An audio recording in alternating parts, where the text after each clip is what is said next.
Alright, let's see if this works. Hopefully it does, and in that case, hello!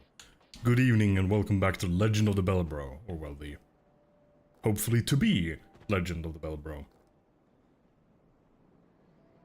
Assuming that anything's working as it should. Guess we'll find out. Anyway, hello chat. Let me know if you can hear me, let me know if you cannot hear me. Hey Lael, hey Sam. Good to see you both. So, a few things before we start. As I mentioned last stream, there was a challenge that I forgot to set up, namely the challenge of getting the killing blow on bosses with the ladle. We now have the ladle. Now, I'm still allowed to deal damage to the bosses in whatever way I please. I just have to try and get the killing blow with a literal soup ladle. Which, yeah. Not the most powerful weapon in this game, to put it that way, but, that's not strictly relevant right now. What I also did was collect some souls, because we need to talk to this wall and buy a ring. Oh. Who are you again? No, I'm not serious. You do have a rather pleasant scent. This wall is a bit creepy. The type I'm quite fond of. Very creepy. Anyway, from this wall, we're going to buy this ring. I'll be around. Yeah, no, go away, wall. We don't want to talk to you ever again. Right, for this part, we will unfortunately... Actually, do I have to? I think I have to... Yeah, I don't think I can... Because there's a fall that's even greater further down. So what we're trying to do here is essentially not to die as we drop into the pit. Which, well, unfortunately means that, well, fall damage is also based on how much your character weighs, and equipment has weight, so, we're gonna have to... I mean, do I have to try? I mean, screw... You know what? Yeah, screw, we'll try. We'll see if we can survive with, well, we're supposed to remove some of the weight. There we go. And hopefully this, with the silver cat ring, will be enough. Ow.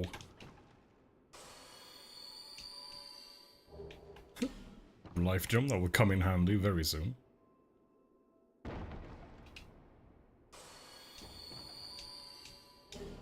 And let's see. Oh yeah, so first off we drop it down over here. So trying to reach, yeah, that platform down there, or the cliff rather. So you don't want to go left here, at least not this time. Yeah, we should be able to survive this. Wait, no, yeah, hang on. We do need to go further. Never mind, I'm dumb. Yeah, it's this fall right here that I'm quite dubious as to whether or not we'll survive. But I guess we'll find out. Just gonna wait for the HP to regen, and then down we drop. Okay, we're fine for this one. And we need to land this very awkward jump. Okay, we're fine. Then we drop off just over here. Loot this corpse.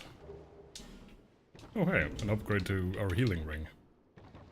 Then we can carefully drop down. One extra life gem just to be safe, and then we drop down. Ah shit. And we just have to slowly walk our way off of this one so we don't throw ourselves off the edge. And there we go, we're fine. Now, we do have quite a long way to go before we reach the bonfire we need to get to. But at least we're not dead. That ring might be too heavy for our current stats, but we will find out. No, we're fine. Cool.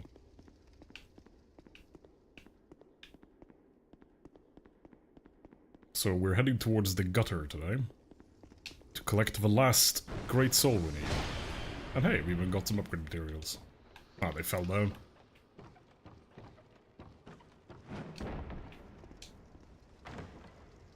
We'll actually put the fall damage reduction ring on again while we drop down here. Because this is not Elden Ring. Falling beats you up real bad. There we go. the fall damage reduction ring, turns out, is pretty useful. Oh, right, hello. Okay, we got him before... Oh, right, there's 2 more of them. 1 down. And 2 down. Now, normally you do want to go and kill that guy over there. Because behind him is a chest that upgrades or has an upgrade item for your Estus Flask. But we're not using the Estus Flask, so we're not going to bother. We're going to leave him well enough alone.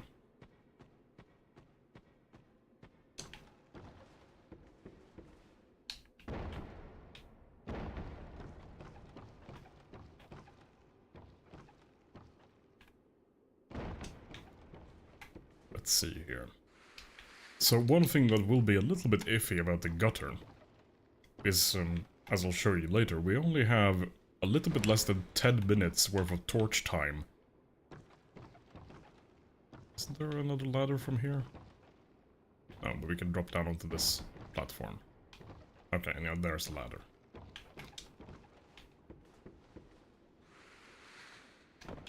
There we go. There's a chest here, but it only contains a token of spite, which we don't need.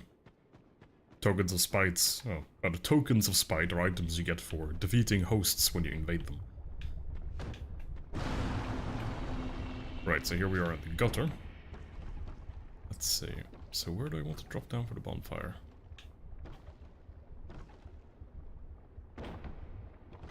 Oh crap. Okay, no, this was the one. Nice.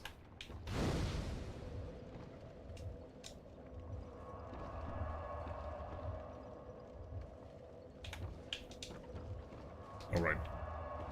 You don't sit down at the bonfire to light the torch, you just press the toggle switch and light the torch this way. Yeah, we have 9 minutes and 47 seconds, basically.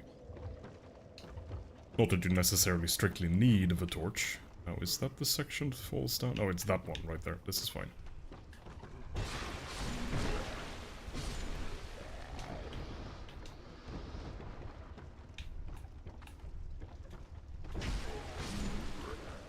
Now, these guys are the blackened swords. They hit pretty hard, but they're still very squishy.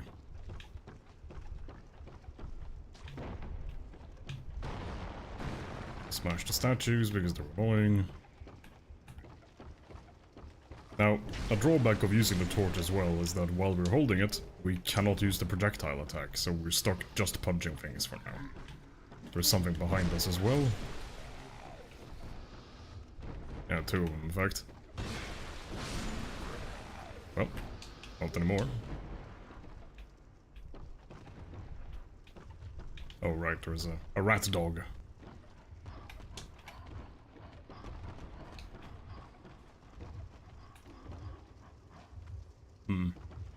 I don't really want to fight him right there, because, well, there's always the risk of just rolling off the edge or something. You have PTSD from this place, well, I'm sorry to bring back those memories. It doesn't seem like he'll go any further, so we can't bait him. Oh, hello. Oh, the other guy dropped an item. Another poison throwing knife. Well, guess we'll have to hop on down. Maybe I can punch him off. Nope. Well, he's dead.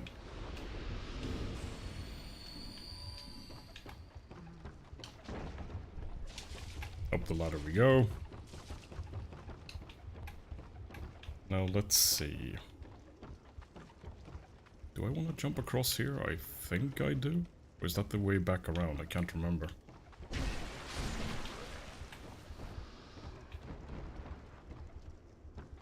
Or is this the bridge I need to take? Yeah, we'll take a wander over here and see. No, wait, this leads me to the optional path, I think. Or can I go down to the right? Yeah. I think I can go down over here. Oops, I nearly fell down the stupid trap thing. Luckily we didn't. I think this is the way I want to go. Oh, nearly backstepped off the edge there. That would have been a very silly way to go.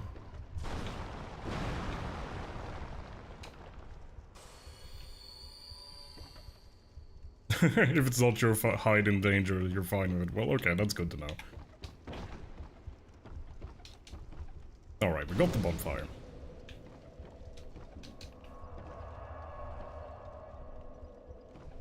Yeah, that burned for nearly a third of our torch time.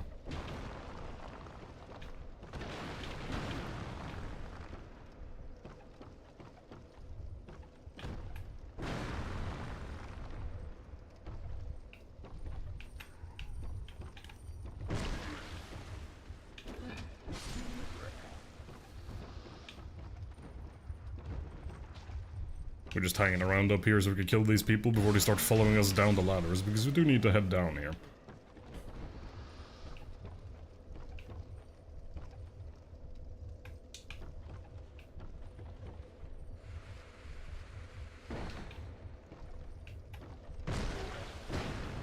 Stupid pillar. Blocked our punch. Pedestal, I suppose, but... Now, down below, it'll be a bit dicey. There's a shit ton of enemies, and as previously elaborated upon, these weapons aren't that good for dealing with many enemies at the same time.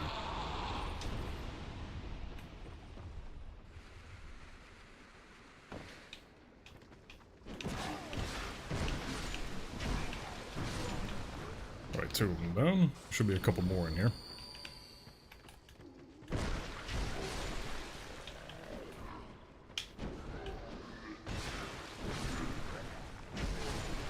Didn't want to do the jump attack, but hey, it worked out for once. Oh, right. The durability breaking crap. Should just be able to smash these up with a bomb. Nice. These urns are full of acid, so if you roll through them, they just break all your stuff. Which, isn't all that great. I like my equipment not being broken.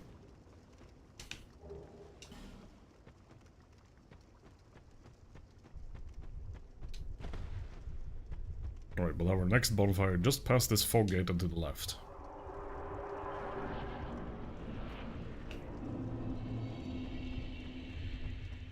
Yeah, I don't know why we didn't get a Jono stream today. He told me he had plans to do a shorter stream a bit earlier in the day, but I guess... I mean, maybe he had too much sake or something, I don't know.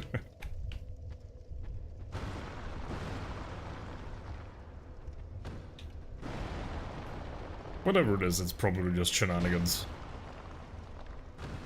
Right, so the reason why we're smashing these statues on our way here is that if we ever have to run back, or well, not ever, they only stay broken until the next time you come back. But if you do have to come back, you don't have to worry about, well, in the same run, or in the same life rather, you don't have to worry about being poisoned as you're moving around, well, at least not as much. The thing is, there are many of these shitty statues. And these pools also contain bullshit. Namely, these enemies. They have a really brutal grab attack. But they're pretty squishy. Unfortunately, they're not particularly squishy to punching damage, it seems. You know what, we'll just put the torch away. So we can start blasting.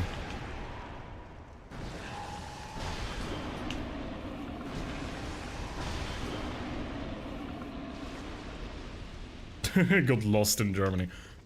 You just have a poor little Jono wandering around somewhere, trying to find his way back to his PC.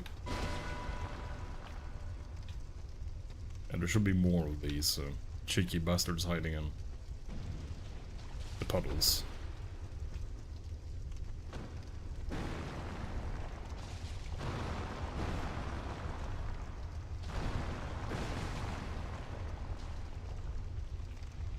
We are approaching the gummy worms. In fact, there is one right now.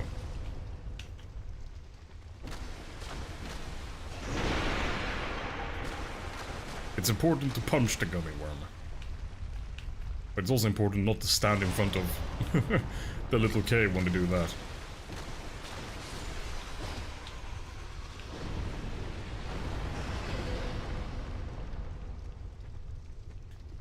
Uh-oh. That could have gone badly.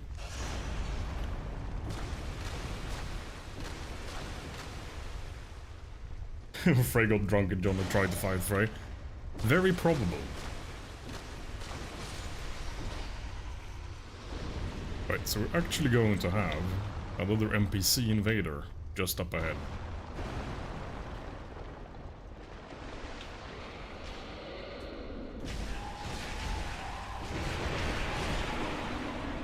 So we're trying to clear out as much as we can. Okay, Woodland Child Gully has shown up. I believe this guy is quite dangerous. Nice, another torch. Oh, I missed the statue someplace. Oh right, the one's up there. Oh yeah, he has the stupid huge great axe. Well, I suppose we could just try and run past him.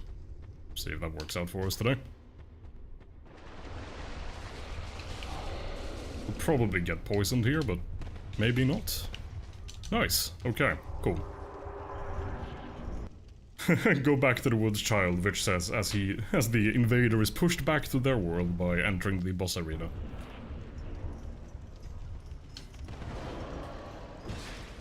Well, this is gonna take a little while. Projectile attack is not the way to go against this guy, that's obvious.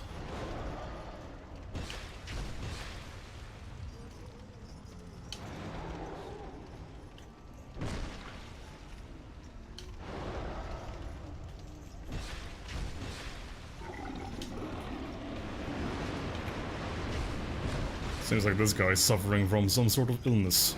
I wonder why. Ah, rolled too early.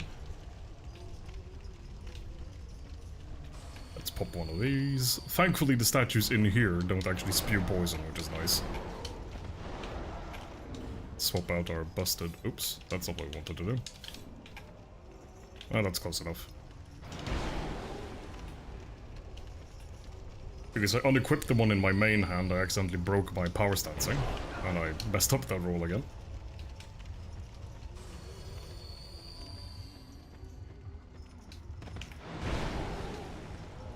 That's what I get for looking at chat. Cursed image, eh? Not afraid to use it against the boss.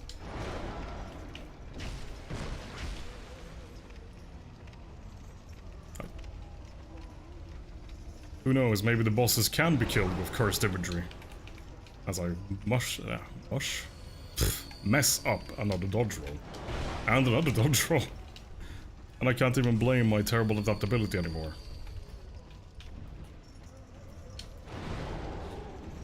I have no excuses except I'm bad. Oh, he's throwing his little tantrum. One thing you do have to watch out for in here is, well, obviously the fire. Fire bad. Fire very bad.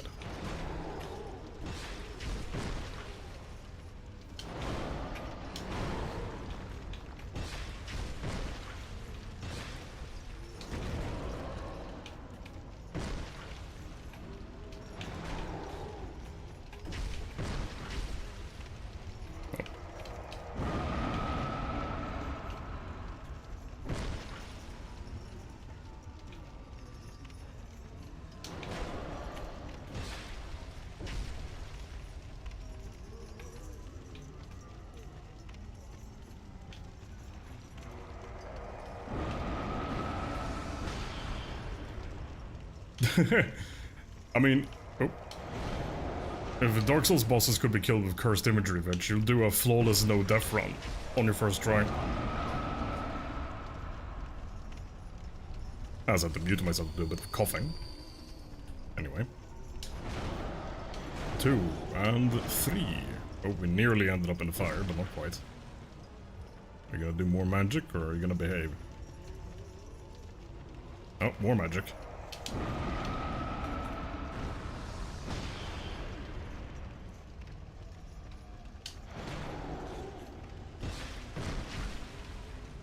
One.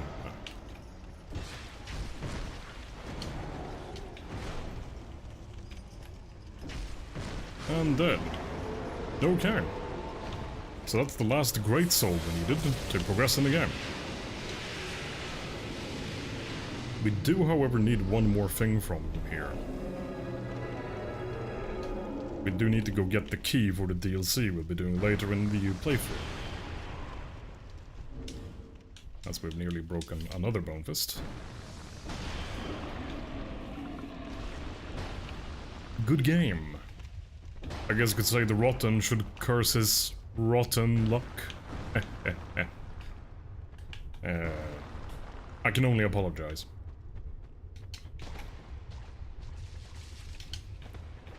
Alright, there's one more. So we'll kill this guy first. And then we'll find our way down. Because we do need to get a key. Ow. Anyway. We're going to go back and light the torch, but we're not going to rest at the bonfire, since resting at the bonfire would reset all the enemies.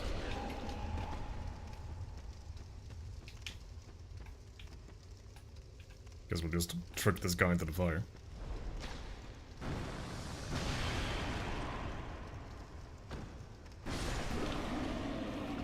Okay.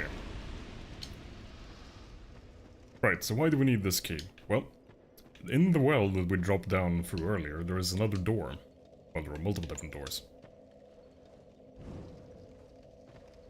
And we need a key down here in order to open one of those doors.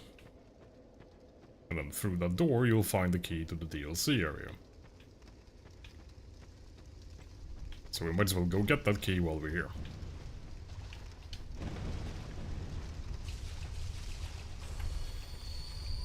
Well, that being said, it's easier said than done, given that it's protected by giants. Yes, giants plural. Oh, that's the wrong way. Let's see. Because we need to drop down to a cave. This is one of those doors that would open if you had the key. But I do not have the key. Do I drop down here? I think I do. Yes. Cool. Thank you, helpful corpse, for your service.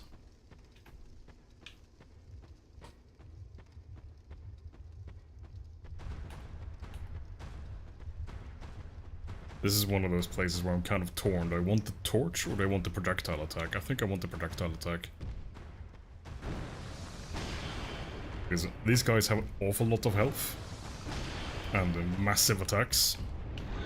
So if we try to get at one of them, you're likely to get hit by the other. The smart way of doing this would be to use a poisoned bow or a poisoned knife. But that is not the way of the Belbro. Oh, we managed to get them to split up. Cool. Another problem is you can't see necessarily what attack they're going to do. And you can't really see their health bar either. We just see knees. Okay, he's nearly dead. Can we get him before... Come on. Come on! We do so little damage. Would you please die? Thank you. Well, that's a pretty decent start. And, we might end up having to rely on the spoon a little bit here. Oh man, if Destiny bosses could die to cursed images, that would be quite convenient. Raid farming like never before. Anyway, let's find our tall friend. Oh. Did not think that would hit me, but I was wrong.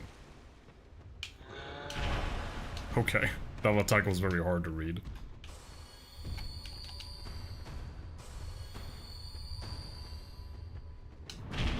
Right, dodge that this time. And punch him in the legs.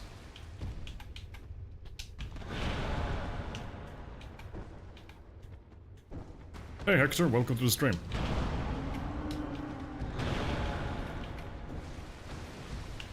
Whoa, okay. We're being transported. Oh, we got outplayed. I don't know if these weapons will last long enough to kill this guy. Of course, this is the drawback, ow, of the fact that we did not rest at the bonfire.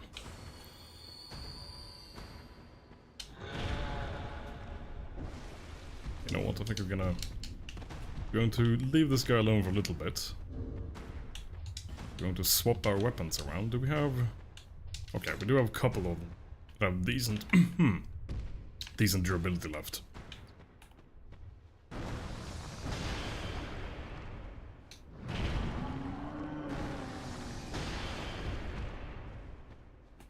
Just gonna sneak on past, then shoot them again. One more time.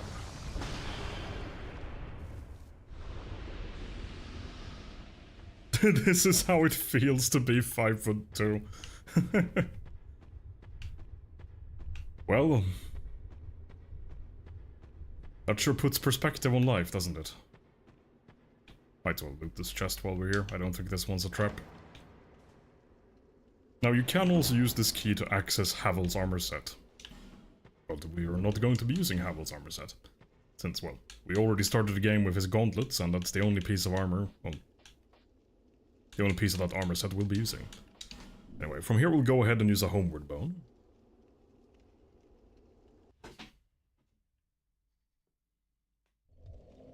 And then we'll travel back to Majula. Because we have some levels to get.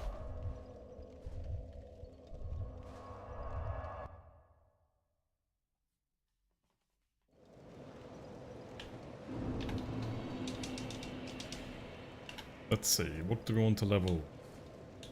Let's keep leveling health for a little while until we start, well, until we stop getting 20 health per level.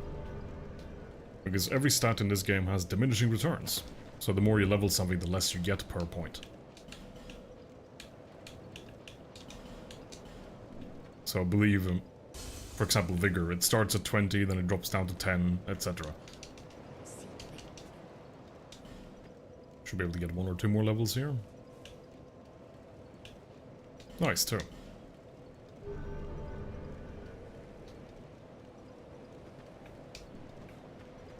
We can even buy 2 entire life gems. Which we might as well, really. Now, we're going to head over to the Shrine of Winter and Castle Drangleic. But first we need to go to the shaded... the Ruined Fork Road. Now let's see here. Yeah, first go to Castle Drangleic. Then we'll go to... yeah, because we need to go to Castle Drangleic, then we need to beat up the Looking Glass Knight. We need to take the elevator down to the Undead Crypt. Then we need to get the King's Ring after beating up Velstadt.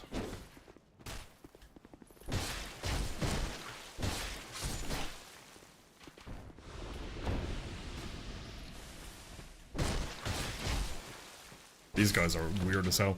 There are so many strange little issues with these falconers, as they're called. For instance, sometimes they'll fire 2 arrows at the same time. You might even have heard his bow firing twice.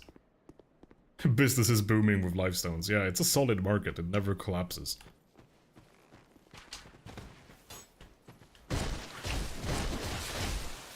Oh right, there's a surprise falconer here.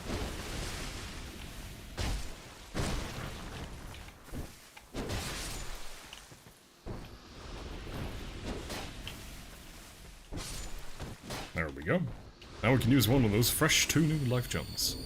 Oh, I just realized we forgot to re-equip. Let's actually do this for the sake of inventory cleanliness. There we go. And back to power stancing.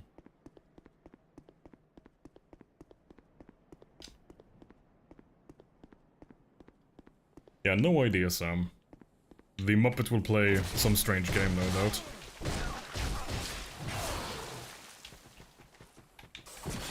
Right, you want to make sure you don't allow these guys to backstab you, because the shades can actually do a backstab on you, just like you can do on regular enemies.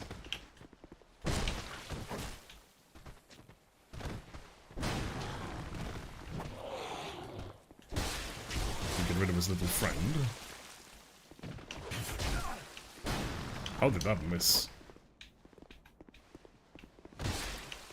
There we go.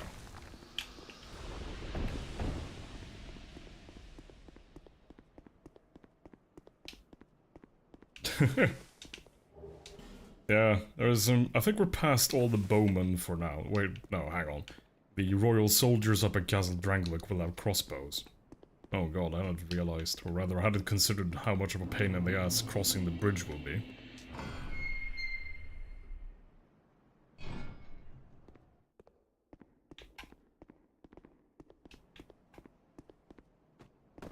Crossing the bridge into Castle Drangleic itself will probably be quite rough.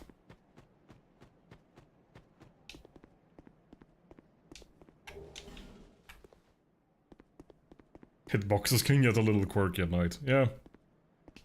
You know, hitboxes living their best lives. Little night owls. Out partying instead of doing their jobs.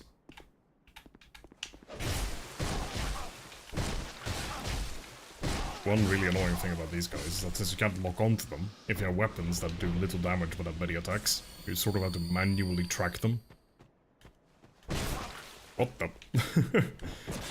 Okay, that's some interesting movement there, Shade. Oh, we nearly got a backstab there. Ow.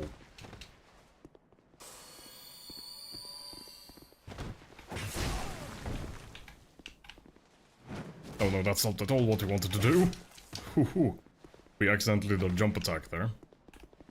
And if he had gotten a backstab on us, we would have been dead. And punch his head off. Screw you, little ghost.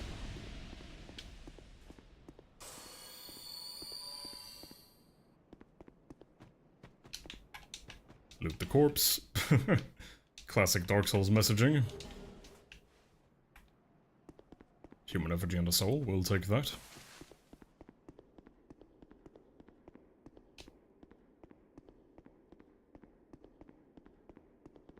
And now suddenly, rain.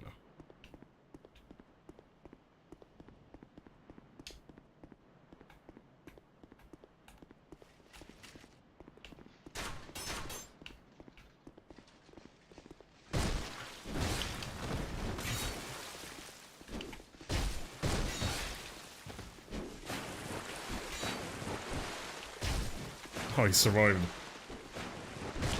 And that missed. Ahow, okay. We started to see the drawback of not wearing any actual proper armor.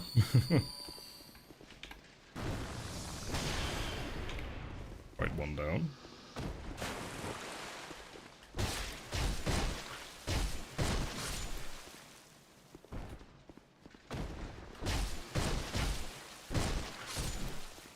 Okay, there we go.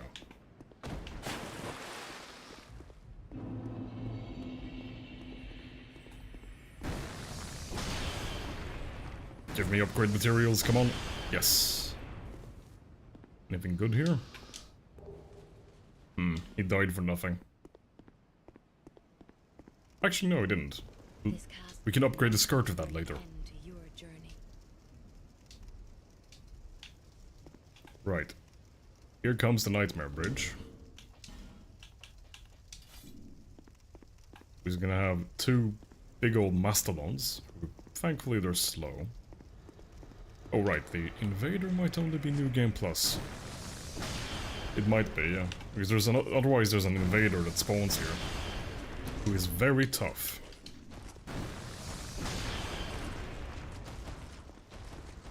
So we're just going to slowly walk backwards. And shoot this guy. Hopefully... I don't actually know if these guys can kill the Emerald Herald, I hope not. I'd like not to lose my ability to level up, thanks.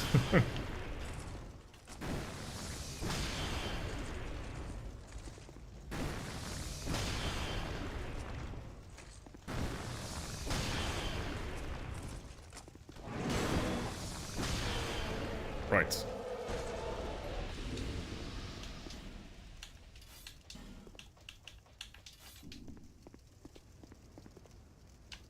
Up ahead we'll have a bajillion more swordsmen.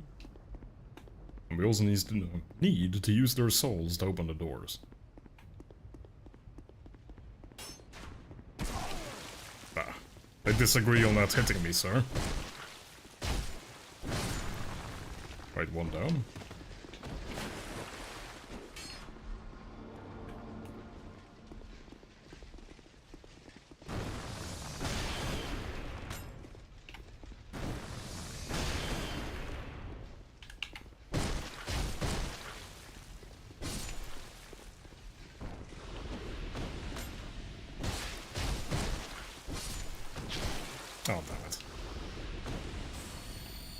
You cheeky little bugger.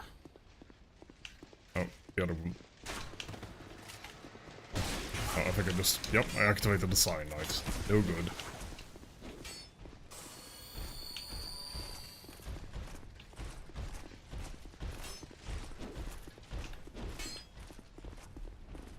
Do want them to separate a bit. There we go.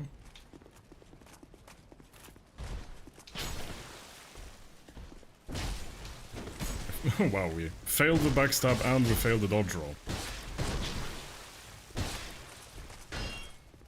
And now he's blocking. How rude.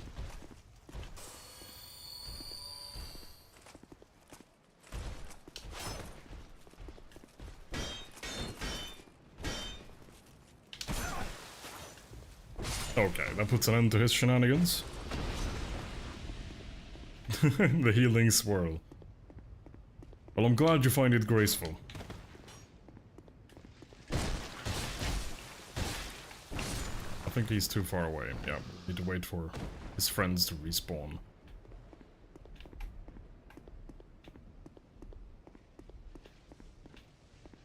There's a continuous supply of them spawning in here.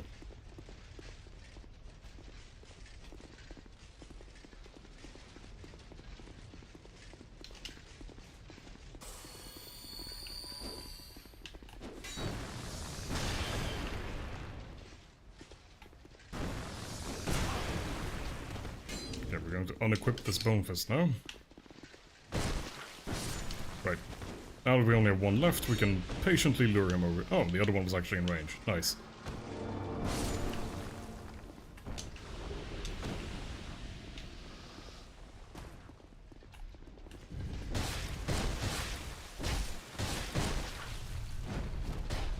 Not the attack I wanted to do. Would you please open the damn door? Being reduced to a spoon over here. Well, not quite yet, but almost.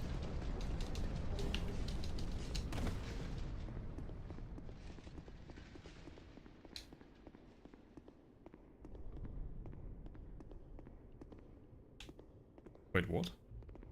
Oh, he's over here, okay. I just missed him.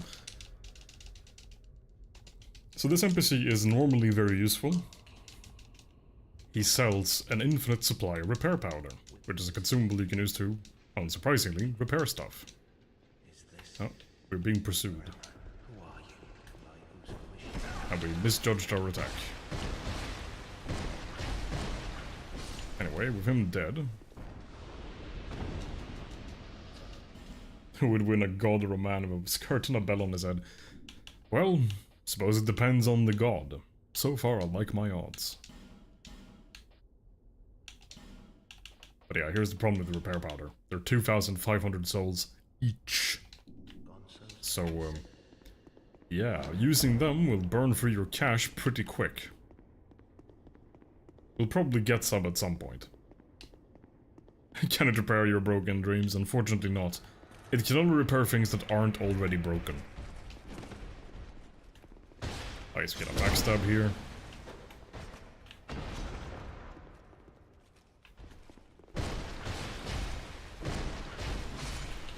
With him out of the way, we can go through the door. Wait, one, I think this guy is fake. Yep. With him dead, he can't follow us down here.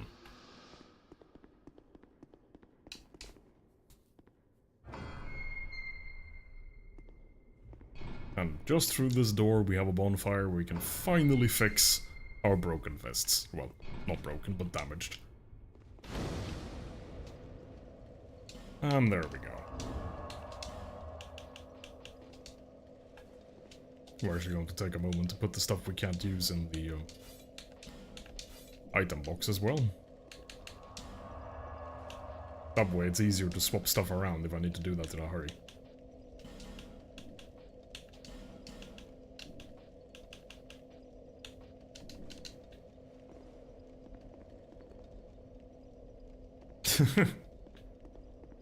The truth goes unspoken, you say.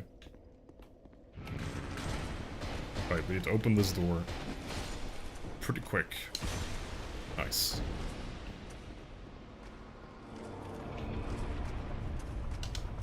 I believe we'll have the key to the ice DLC somewhere in here.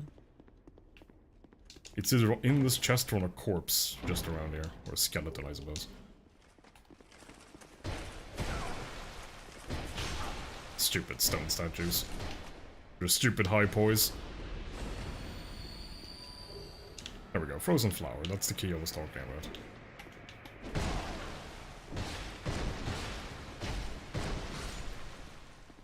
I'm not looking forward to doing the Ivory King with bone fists only. That will be rough. I'll definitely have to go get the optional knights, because doing that with infinitely spawning mates of his would be utterly impossible. At least to me. Oh, we missed the stair. The elusive stairway.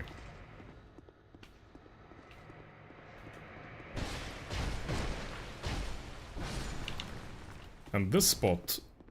Wait, no, not this spot. It's a little bit further on.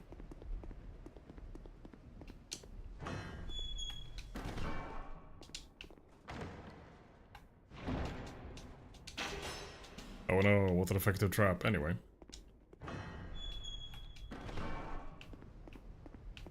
Just through that door over there. Remember that woman we killed in the last episode? The one I told you about being a duplicitous backstabber? This is actually the first place she'll invade you.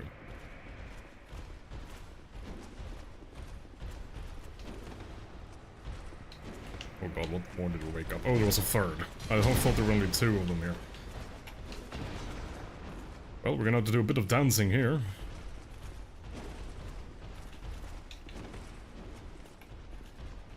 Shit.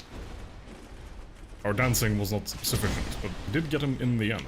One down, two to go. Stop blocking. Rude. He's not cooperating.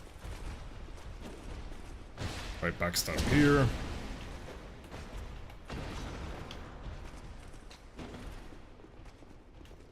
And a backstab for you. Everybody can enjoy backstabbing. Fun for the whole family.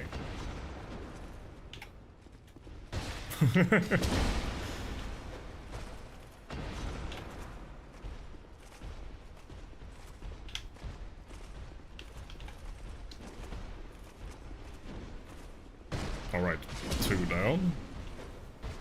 Show me your moves. And there we go. That mess cleaned up, we can move on. But yeah, right as you exit this door, she spawns here. Unless, of course, you've killed her first. Yeah, see? Even the community is in on her shenanigans. Yup, beware your back, Dark Spirit. Because not only does she invade you, she spawns behind you. At least that's the intent, of course. Well, off he goes. Well, happy little trip.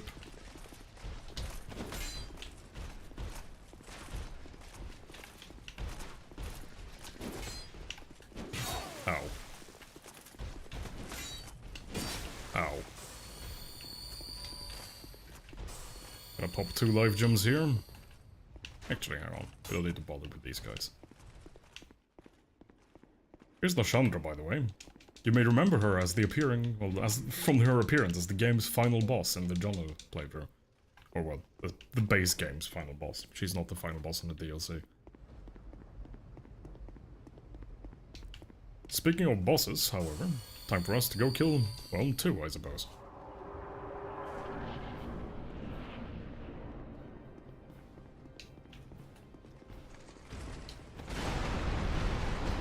Oh, I already got them to fall down. That wasn't intentional.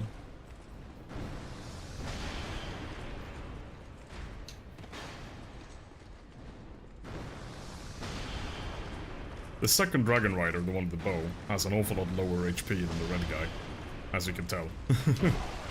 But he still hits pretty hard. Ow. Cool, okay.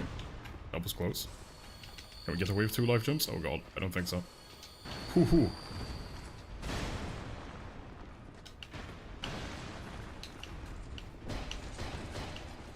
Can we kill him real quick? Nice. Worth it. Sure, we take a hit there, but it's a hit we can survive. And now we only have to fight one-on-one.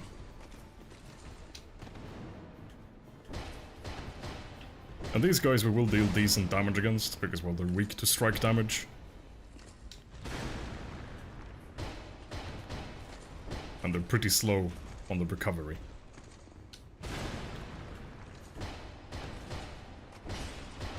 We get the stagger, nice. We can just keep wailing on him for a little bit. And we fail the dodge roll.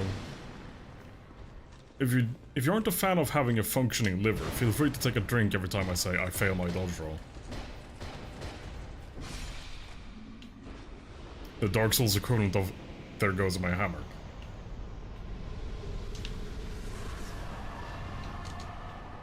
Right, well, we're immediately going to go and do a bit of leveling.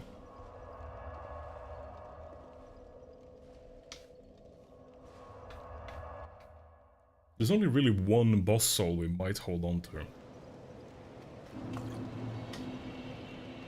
in this playthrough. That might be the soul of Velstadt, who we might reach today, we'll see.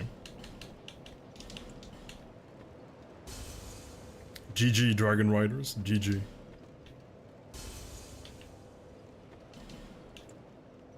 You'll try next time, okay. Oh, right, I forgot about the spoon, my bad. Well.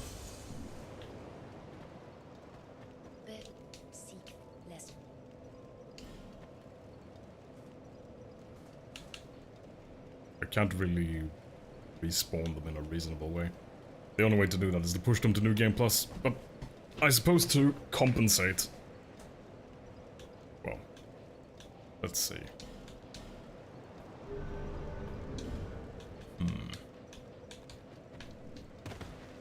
I mean, the Looking Glass Knight. Try to remind me when we come out to the Looking Glass Knight, because it's just such a strange thing to try and keep in mind. It's like, ah yes. Partway through this boss fight, we just swap over to the spoon. It doesn't really come naturally to you, as you might imagine.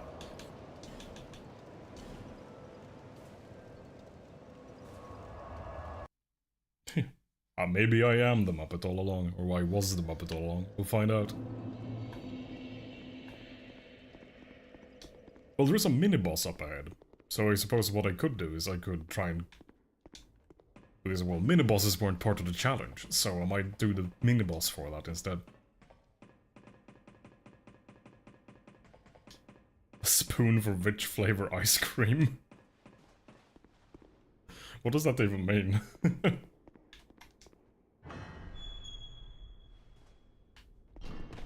In fact, forget I asked.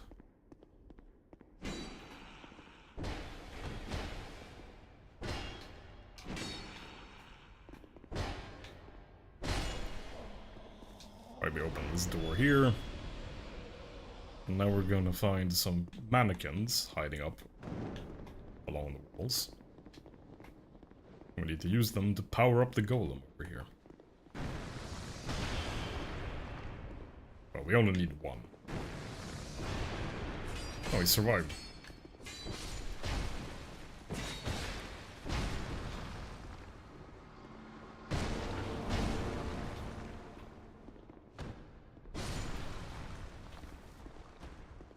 The reason why you need to do that is that that's what powers up the elevator over there. It should start moving any second now. Yeah, there we go.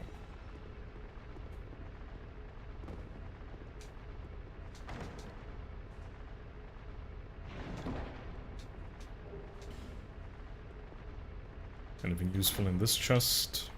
Probably not, but worth looking. A chime, that might come in handy later, though I think that's one of the bad ones. Wait, do we have the spoon equipped? We do not. Hang on, let's fix that before we start fighting this hell horse.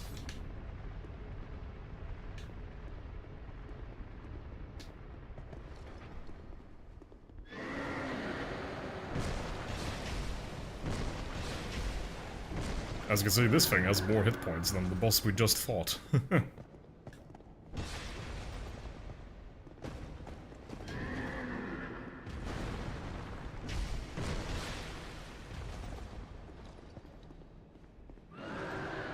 What's the range on that darkness nonsense? Not quite far enough, nice.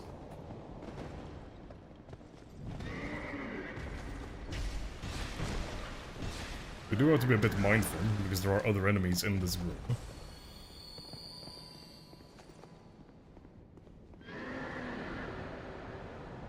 It's a twin-headed death pony.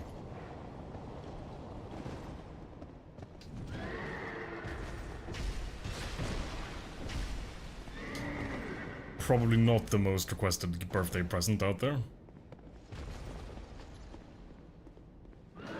Oh, more darkness nonsense.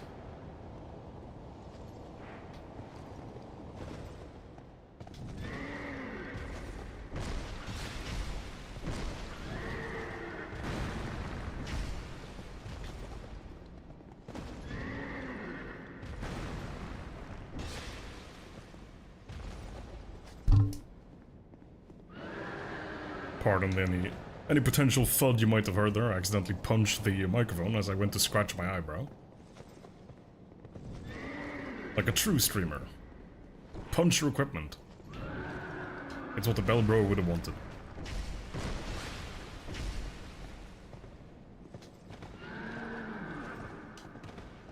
That's a wonky animation.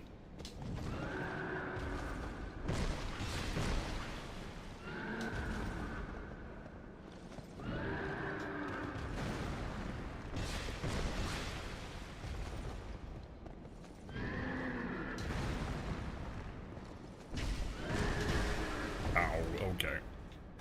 That hurt. So what we're going to do, like an intelligent person, is hide where the boss can't reach us, and pop some life gems. There's an expression I'm fairly fond of, which is only a fool fights fair. And that's quite applicable to Dark Souls. The,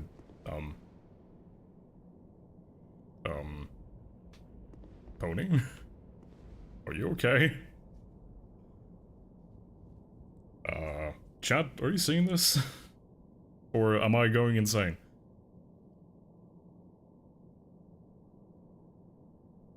Well, I have never seen this happen before. I've never seen an AI just break. And I've played how many hours of this? I don't know, but hundreds of hours of this game, and I've never seen the AI just break. Well, I suppose we could just appreciate the detail of the model.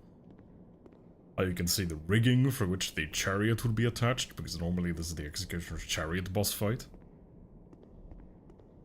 You can see the skeletal remains of the tail, and the spine, and the legs, and the fact that it does indeed have two heads. Anyway, I'm going to hit it once with the spoon, and we'll see if that fixes it. Yup. Okay. Well, welcome back, Pony. Enjoyed your nap? Okay, I think I can hit them one more time, and then we're gonna go for the spoon kill. Okay, we can do one more. Spoon! 12, 11. Bearing in mind, we're doing 12 damage, while we're wearing a ring that increases our damage by more than 12. Die. Okay, die. No. It has so little health left, I can't even see its health bar. Ow, okay. We're gonna have to hide for a little bit.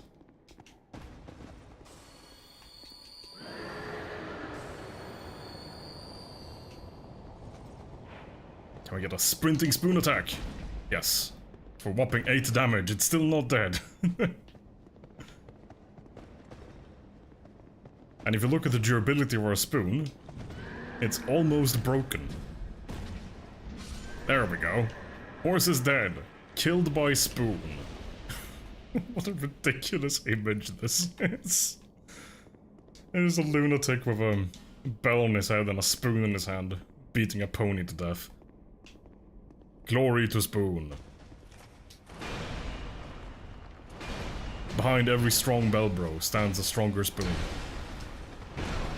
And a couple of failed dodge rolls.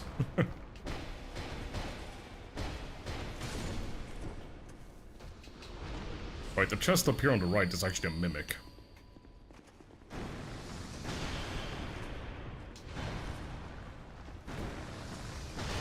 was another one of these knights as well.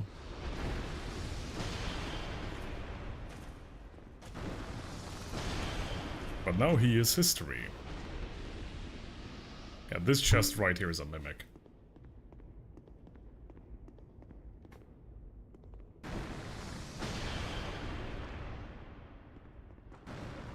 You can see how the game even hides the bloodstains right next to the mimic, so you have less evidence. Ow. Why am I still prone?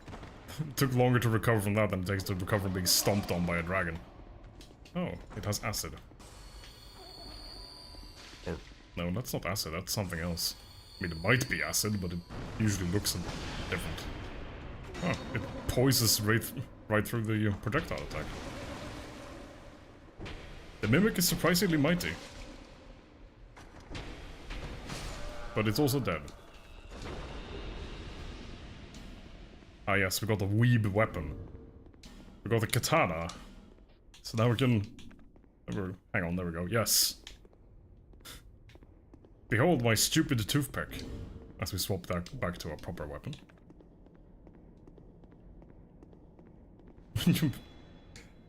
I mean, if you wanted my character to get eaten by the mimic... That just seems uncalled for. What did the bell bro ever do to you?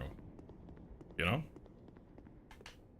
I even provided an extra spoon kill to make up for the fact that I forgot to kill the dragon riders with the spoon. Yeah, I can proudly say I've never once made a katana build in this game, even though they were meta for a very long time. You'd see people running around with the various different katanas, just doing bullshit. And I never once used them. Anyway, just going to sneak on past you, good sir. Drop down over here.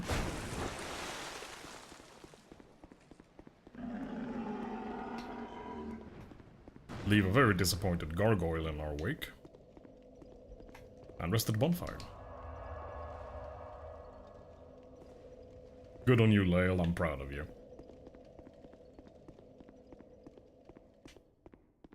Katanas are weapons for dishonorable people.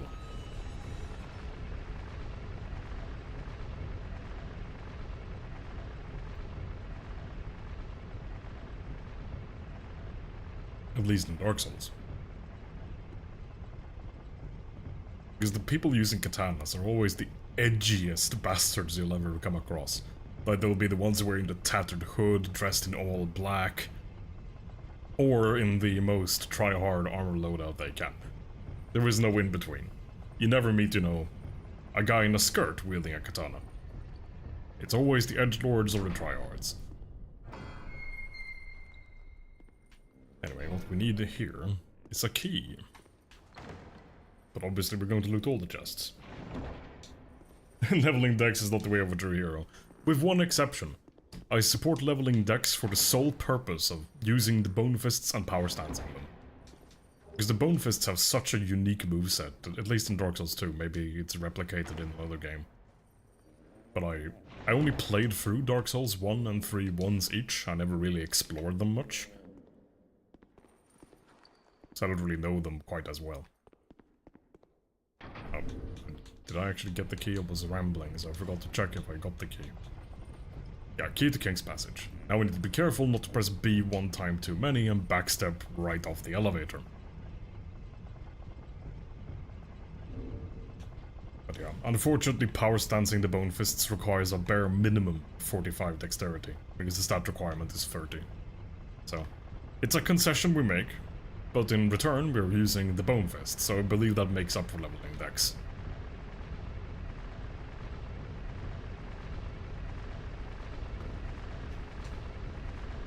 Right, up ahead we have the Looking Glass Knight, who's usually, you know, one of the medium difficulty fights. Not super hard, not super easy. Who would win, John or Elevator? Depends, how much prep time does Jono get?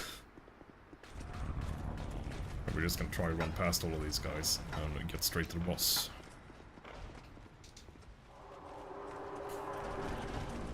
This boss has a couple of different mechanics, namely in that he can summon friends from the shield. In fact, if you as a player drop an invasion sign outside his door, he can summon players into this fight, so you have to fight the boss and a human invader. Which, you don't really see that all that often anymore. That was more around when the game was reasonably new, so we'd still have a lot more people playing PvP and such.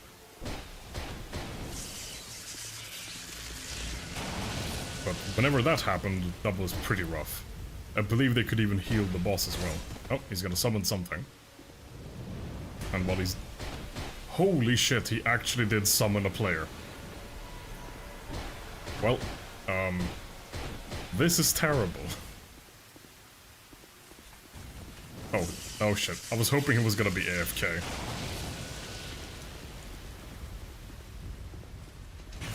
Oh, and he's lagging massively. Awesome. Yeah, and he's healing the boss.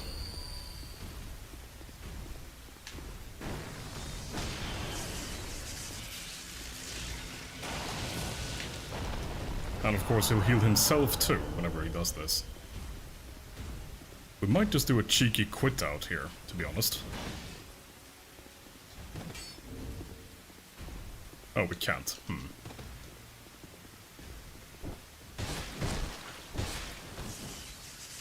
Yeah, this guy's way higher level than I am, too. Ow.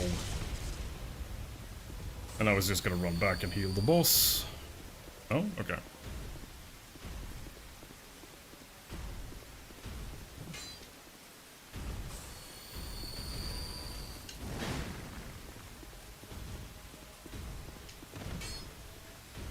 Get a backstab in here.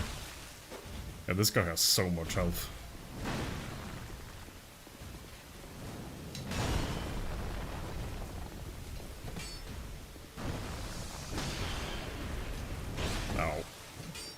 Well, at least being knocked down protect us from the player's attack.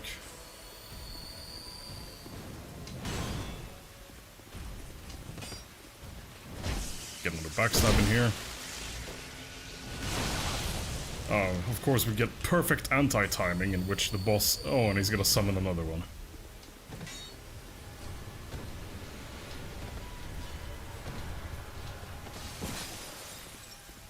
At least this time he only summoned a regular one and not a player. And the regular one blocked the hit. Well, this is a gigantic problem.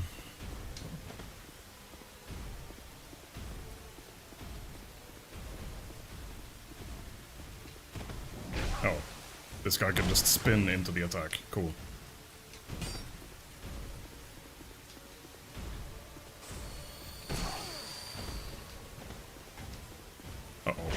Okay, we're still alive. Yeah, I don't think we're gonna pull through this one.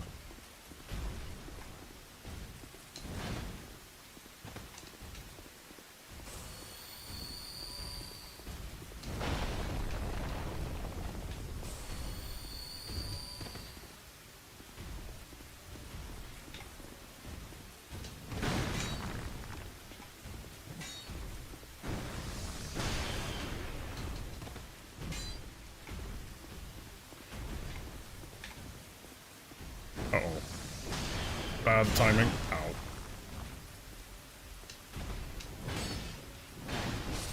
Okay, one down.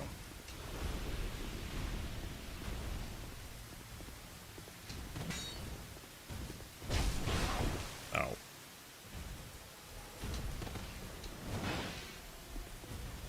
Uh-oh. Ow.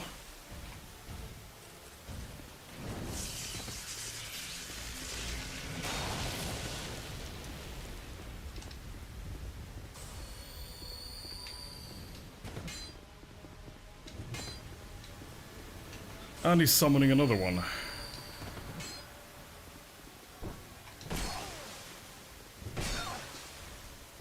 Can I be allowed to move? Oh, ow.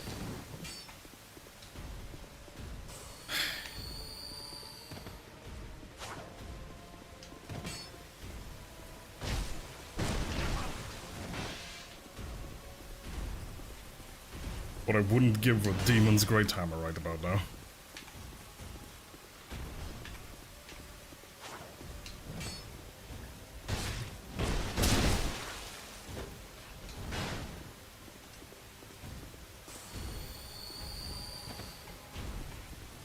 fact that I'm still alive, ow, after all this time is kind of miraculous, to be honest.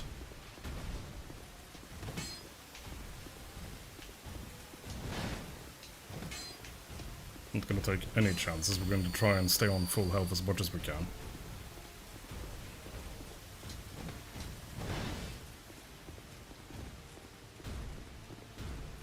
Oh, and he's using a rapier as well. Because it's not enough that you have the help of a boss and infinitely respawning NPCs, you need to use try-hard PvPing weapons as well, and heal the boss. Oh well. I guess some people really do take to the whole not playing fair thing quite well.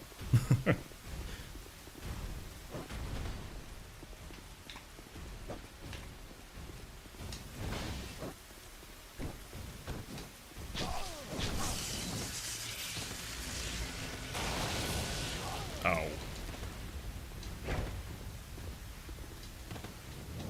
Oh, and you can summon more of them. Awesome. 4 on 1, here we go.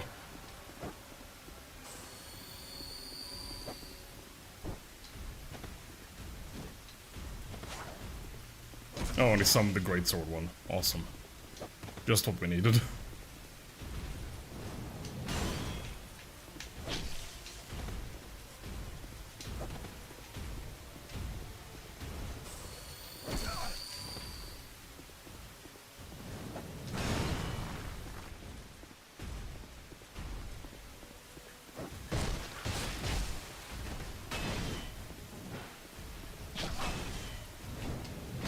Oh, goddamn jump attack. Okay, we're probably screwed here. Oh, maybe not.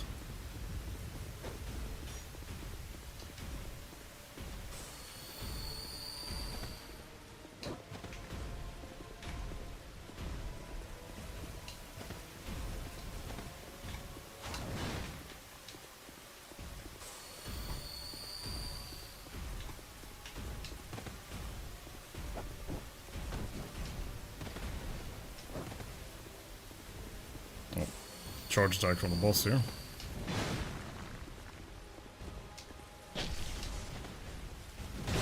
Ow.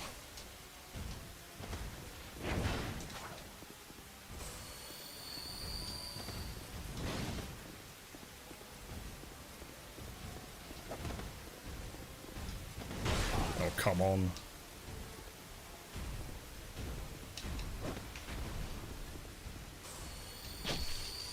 Okay, 1 hit for life jump, that's okay. Oh, wow, he missed me by miles and it still hit me. Well, that's what happens when you get invaded by someone with several hundred ping. Unfortunately, due to the way that netcode in this game works, essentially he can see me where I was in the past, and if he hits me where I used to be, it still counts. So having high ping in here is actually useful to you. Oh right, the death counter. I wonder if I can burn a human effigy here to stop that from happening again.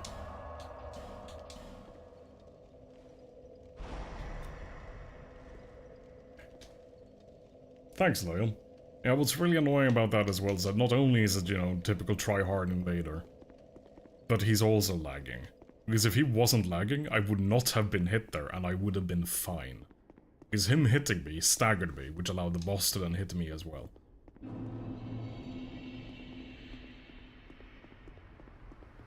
I mean, that's code for you.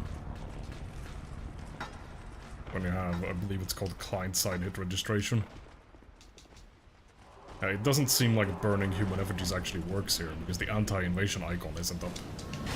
So we could still get invaded by a player again.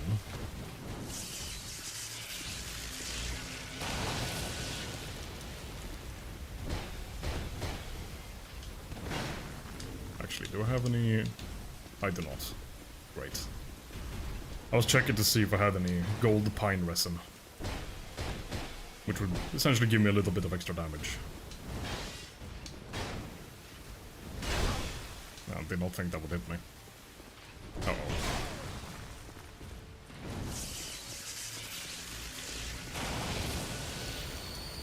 1 and 2. I mean, in fairness to the invader on the whole challenge run thing, it's quite possible they didn't realize I was doing a challenge. But then again, it's like people who are invading here, they aren't invading to have a good, fair fight. Because, well, the people who want fair fights in PvP, they go to the bridge and Old Iron Keep, and they put down their summon sign there. That's sort of the classic PvP area in this game. Can we please not get a player? Okay, that looks like an NPC. And we do barely any damage here, but free damage is free damage.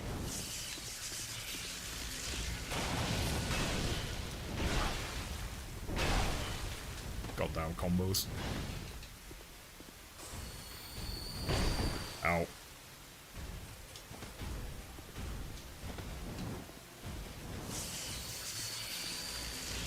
You know, I only just realized this guy has, I think he has custom attack animations, because I don't think that weapon has that moveset when you use it as a player. Oh wow, the spins. Can we get a backstab? Yes. Nice.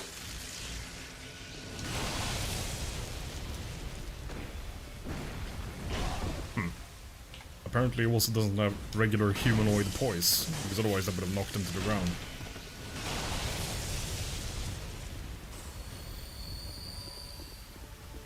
Ow. Okay, we can just punch him dead.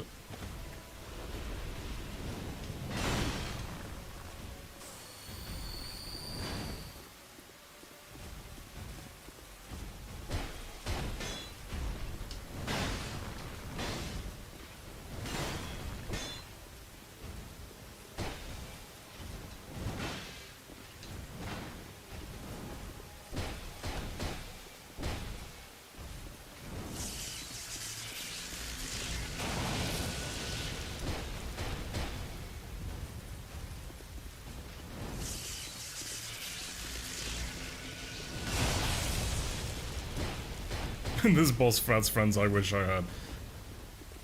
Okay, please no player this time. That's an NPC, I believe.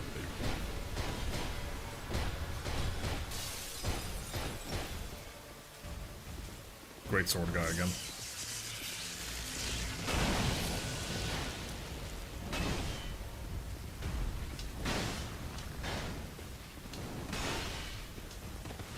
Oh.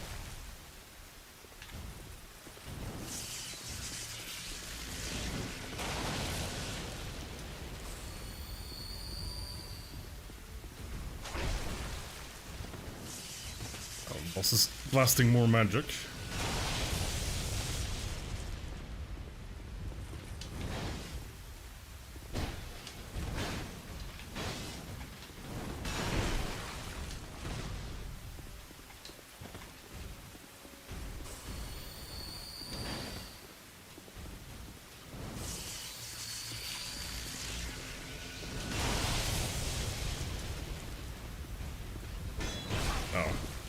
Our lock-on, for some reason, made us aim for the shield.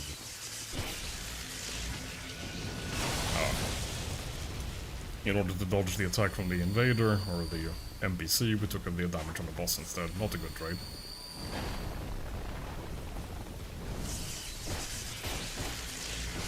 There we go. Down he goes. Okay. At least we didn't get invaded by a player that time. Oh shit, yeah, these guys don't despawn, my bad. Whoops. We're just going to take this elevator down.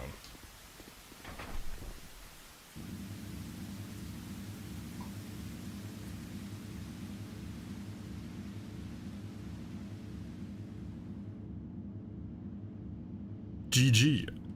Ah, I forgot about the spoon again.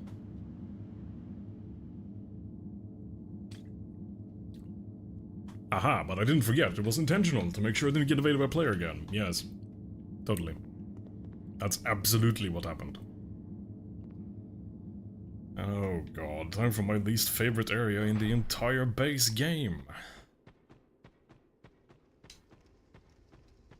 This will probably cost us a fair few deaths.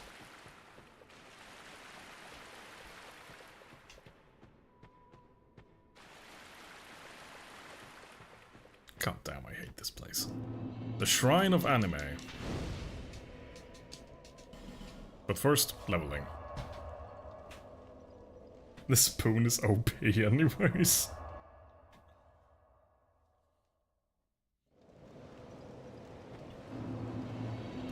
I don't know if I would go so far as to call the spoon OP.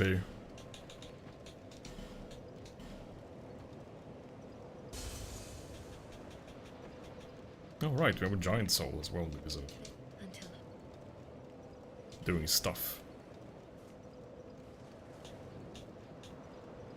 Yeah, we're still getting 20 hit points per point in vigor, so we'll keep leveling it for now. And restock our life jumps.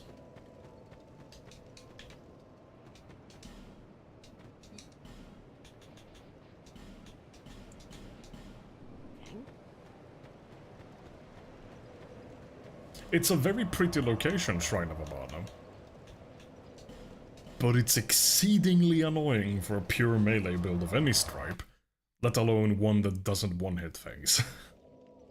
So if you can rock up here with a great bow or something, you're pretty fine. But we do not have a great bow. In fact, you'll remember if you watched the Jono playthrough, I did use a great bow here when he summoned me before the servers went down. Not quite in this first bit, but later on. Because this first opening section is not so bad. Famous last words. Also, that guy's stuck. Ah, you heard me.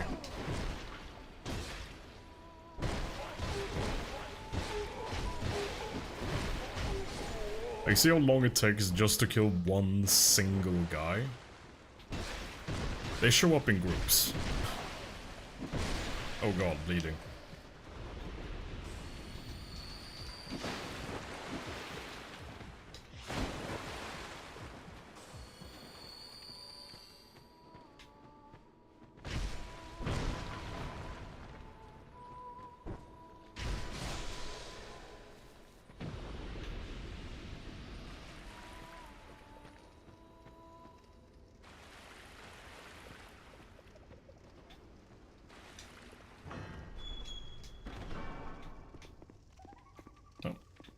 Following on. Go away, no solicitors.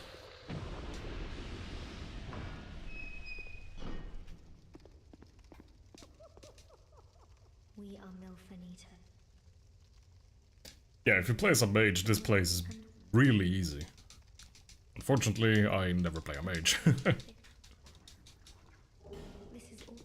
Well, some bird food.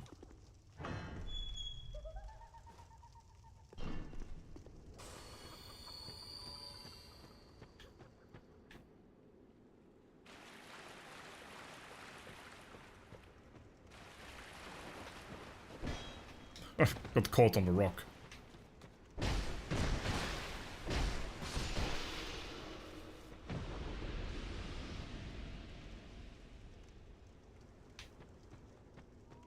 Let's see if we can aggro these one at a time. Okay, we got his attention.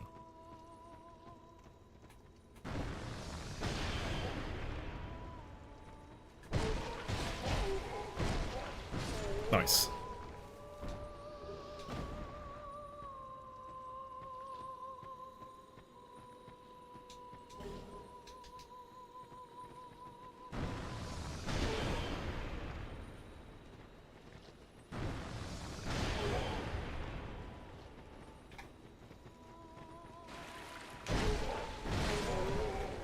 Okay, we managed to handle these two fairly well.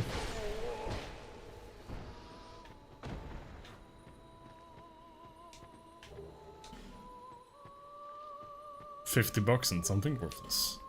That, however, is more than $50. And this guy dropped something. Twinkling Titanite? Nah, just boots.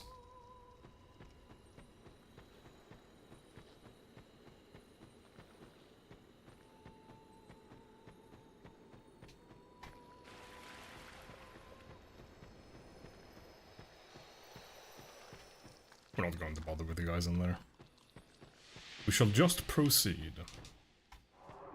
to the actually annoying part of Shrine of Anime. good lord, this will be painful. Well, I signed up for this, so I've only got myself to blame.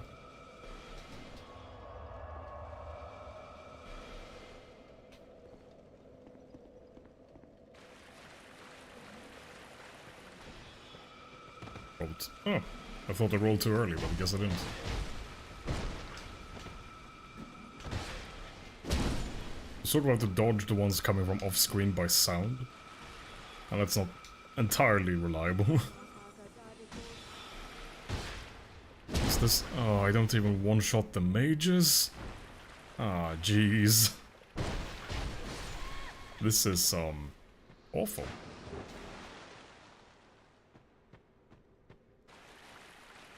The fires have been lit. Gondor calls for aid. We're actually going to kill this little guy. Because I always forget about him. Then he shows up and scratches your back when you don't want him to. There's another one right here next to this one, annoyingly enough. As I fail both dodges. Okay, one down.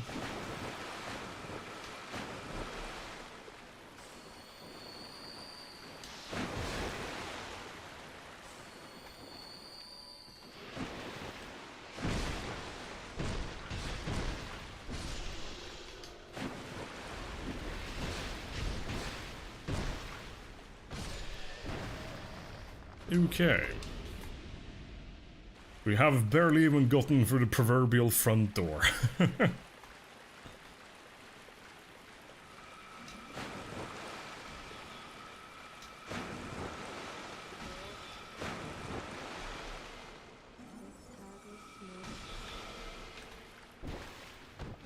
was bad. I'll just have to tank that one hit. And hopefully avoid the next one. Yes. Nice. If I hadn't messed up my attack on that mage there, could have killed her before this one hit me. But mess up we did.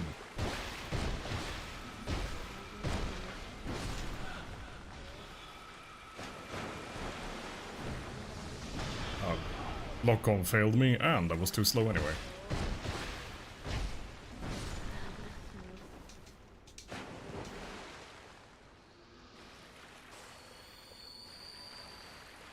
I'm not going to mess with the Dragon Rider over there, because we can't get through the door behind him anyway.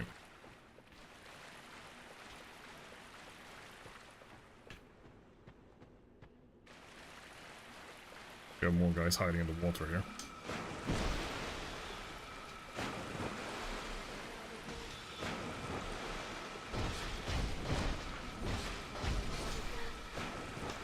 Did I aggro the ogre? Nice, I didn't.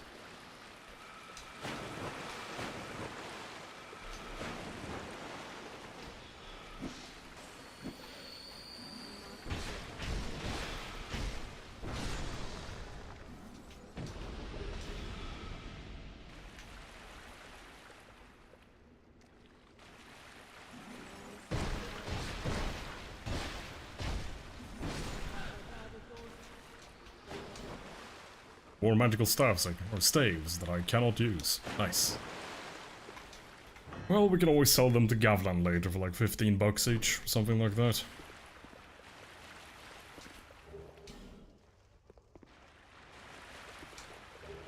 Right, we're going to swap over to a fresh pair of bone fists.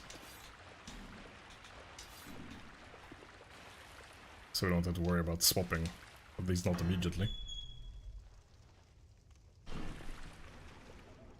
Because we have multiple layers of nonsense going on out here.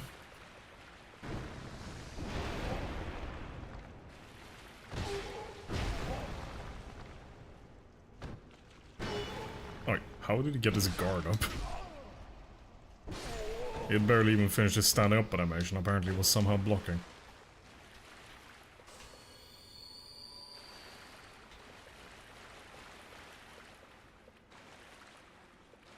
What I wouldn't give for just being able to use a bow right about now.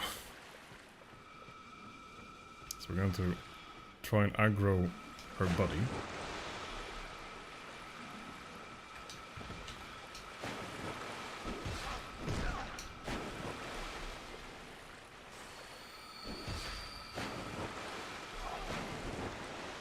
We need to be very careful here, which is why I'm going slow, because, well, there's lots of instant death drops around here. Because as is typical of games like this, your character cannot swim. Ow, ow. Well, my turn.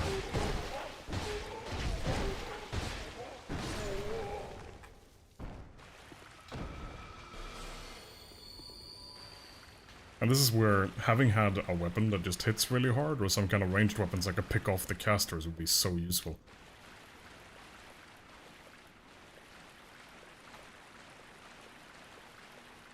Because I will not even be able to kill her without aggroing the guys back there.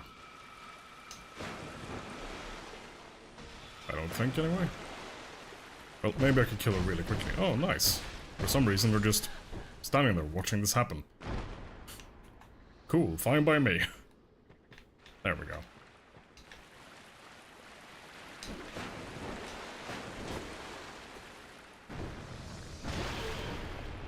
I was hoping to hit them both there, but no such luck.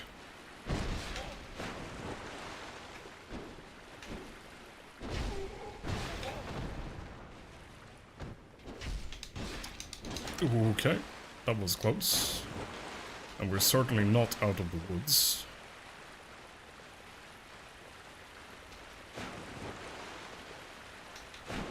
Oh, come on, really? Well, now we have to do that all over again. Ding.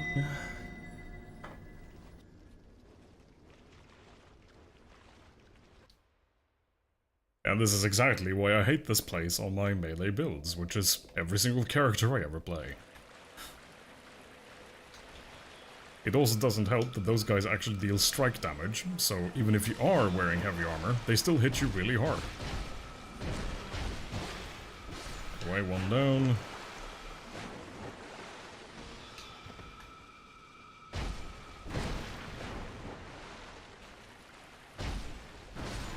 Two down. I wonder if that's faster than just light attacking them, I'm not sure. No, it can't be, because then they have to stand back up.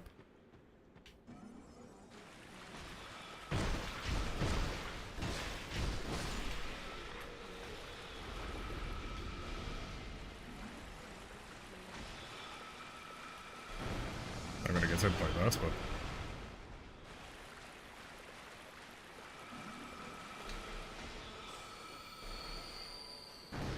Oh, I must have aggroed the big guy.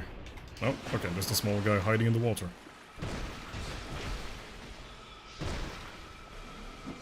Ow. Ow. Didn't watch my stamina properly there and paid the price.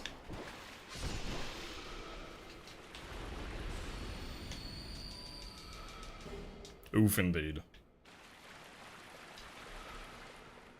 An oof extra large. Too slow on the roll, so we're just gonna back off and use the life gem. Can I be allowed to lock on? No? Okay. Ow. Yeah, that clearly doesn't work.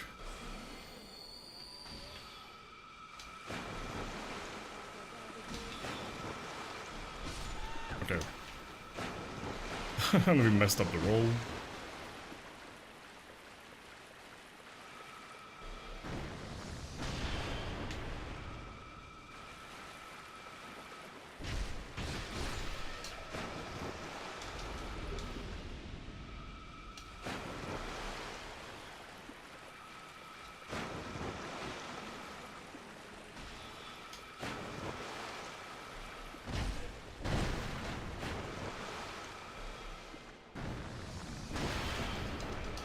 Ah, the recovery time is just so long.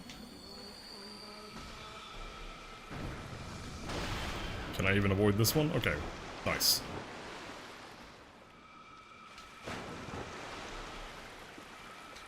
Too late on the roll.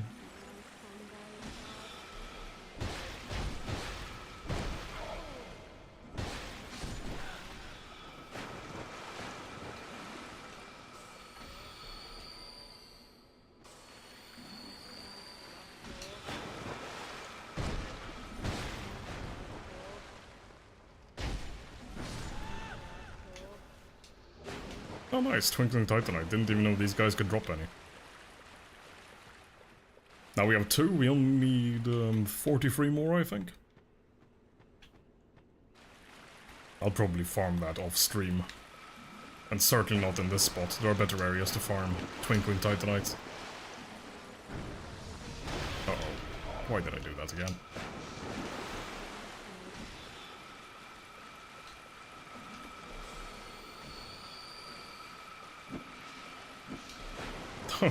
It hit the pillar, but the splash damage got us. Oh, they didn't see him.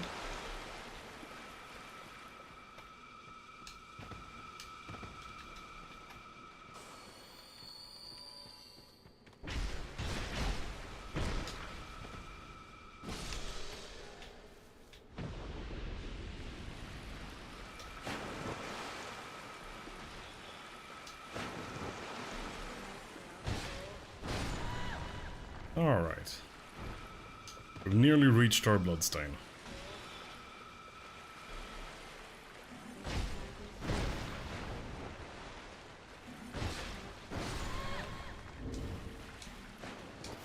Are you kidding me? Well, we just got invaded by an NPC.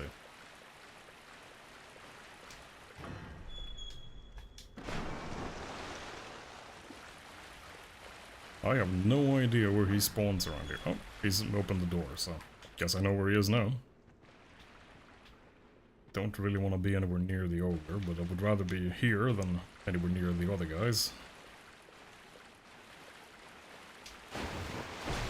Ow. Oh, that was bad, but we got away with it.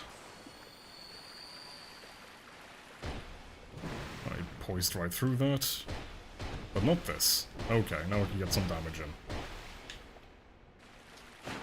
So this guy has about 4,000 or 5,000 hit points by the look of things. For context, we have less than 1,800, I think.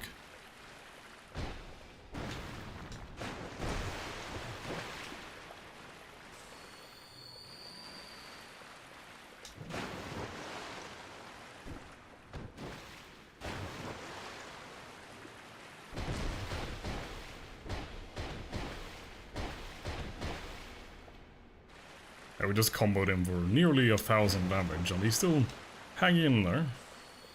That's a bad life gem, but that's fine.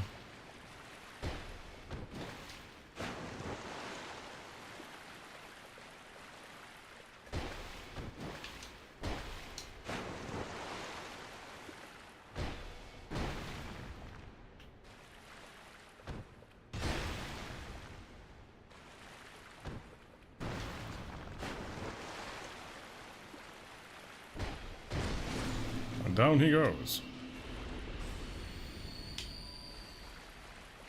At least most NPC invaders cannot use healing items, so that's a saving grace.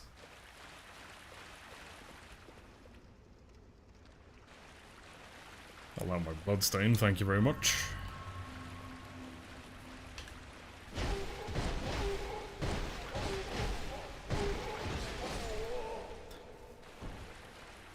Yeah, he can't swim. Unfortunately. Well, fortunately for you, but also, well, unfortunately for him. But then you need to bait him near a ledge, so you stand a decent risk of just killing yourself if you mess that up. But if you can knock him into a deep water region, then yeah, that absolutely works. I hate this specific spot so much. Like the waist deep water slows you down, but it doesn't slow them down. And of course they have infinite stamina, and the mages have infinite magical homing missiles. Like that one, just hit us.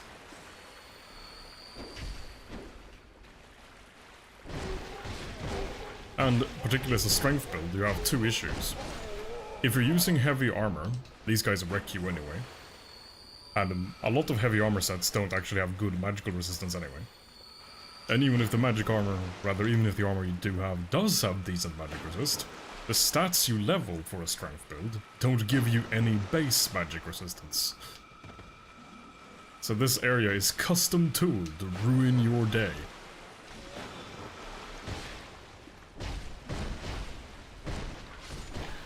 Okay. You know, it was just for science. I want to see... No, that's not fair. I wanted to see if I could use a throwing knife to bait one of them out, instead of having to deal with both of them at the same time. What if we take a different angle?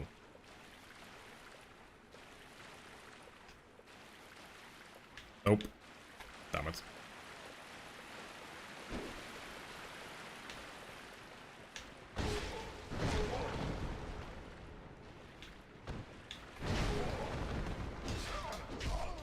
Sure, sure. Okay, one down.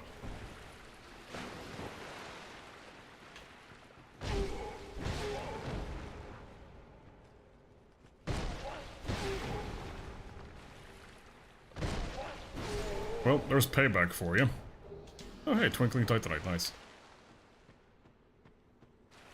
There's also a caster back there who casts healing spells. Thankfully, she only decided to start casting them after her two friends were dead. But she still has one more caster. This one right here, the healer, has 0 attacks whatsoever, so you can just safely ignore her and kill this one back here.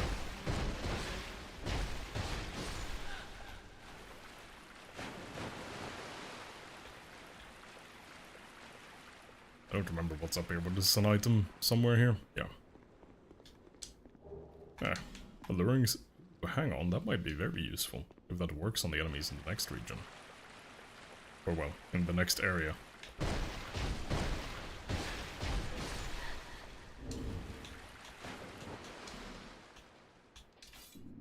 Actually, we should swap these two around. There we go. Because you chew through the durability of your main hand weapon a lot faster than your offhand weapon. Well, up ahead we'll have an area full of casters, knights, deep water, and an NPC invader that spams spells. Yay. It's like all your Christmases come at once. We're actually going to do a bit of, well, not quite cheesing, but... Because we can't get near these guys, they have like that orange cloud that just breaks all your stuff. So we can't be anywhere near them.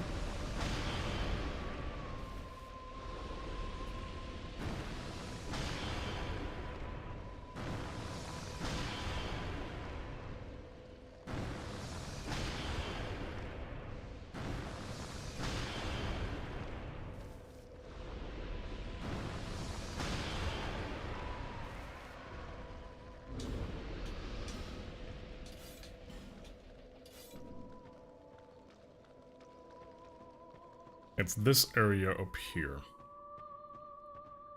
Because it's got a whole shit ton of casters.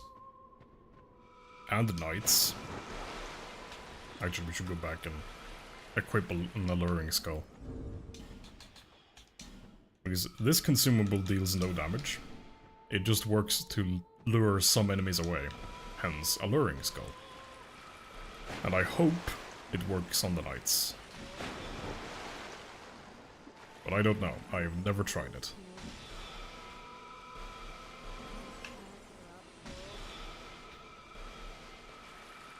I hate this water so much. But this wouldn't be nearly as bad if it weren't for the fact that you have this waist deep water that just slows you down so badly. I mean, this is our sprinting speed. Also known as apocalyptically bad.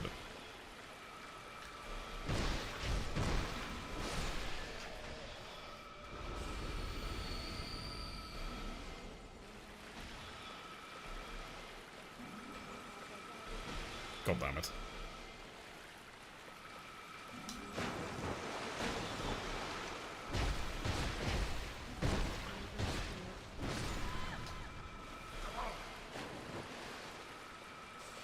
Oh. And yeah, as you can see, this entire edge, which is the only semi-safe area here, is, well, an edge right next to an instant death fall. So if you take one hit at the wrong time, you're just dead.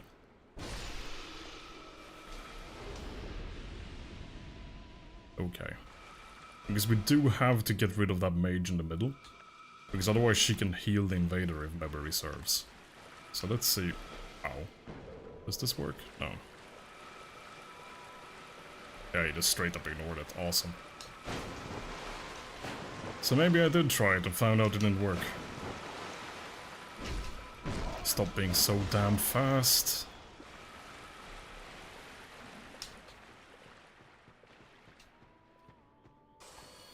Yikes.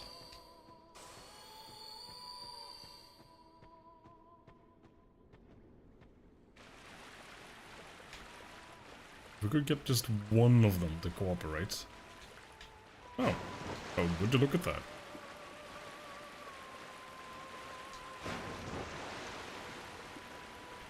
No, don't go back.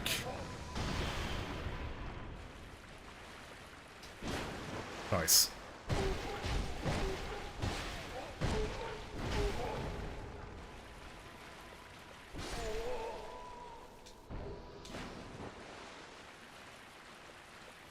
It's just like the other healer, this one over here has no attacks. So as long as we can get rid of all of her buddies, she's not really a problem.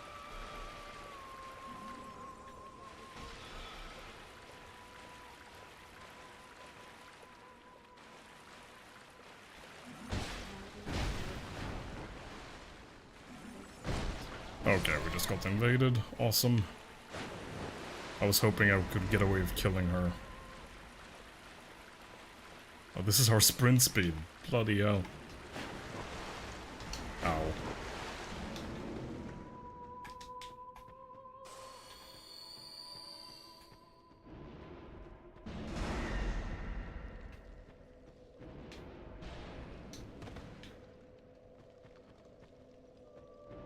She's standing in a particularly inconvenient spot.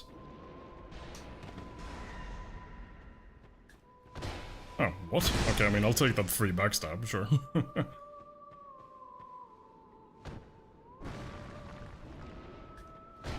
Another backstab, thank you very much.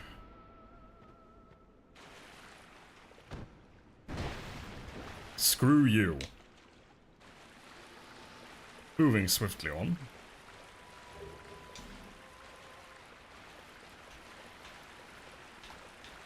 Can I get lock-on switch? There we go.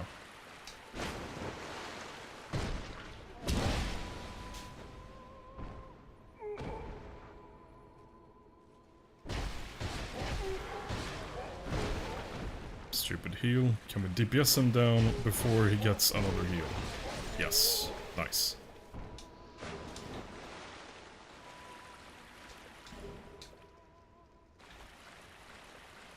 Hello there, healer. I would like a word with you.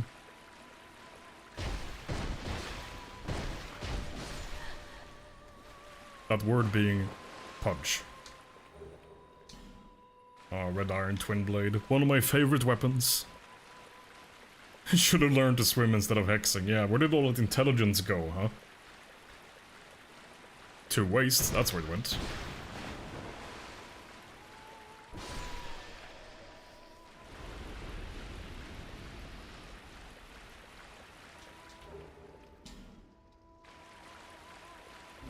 How are we doing for durability? I forgot to check.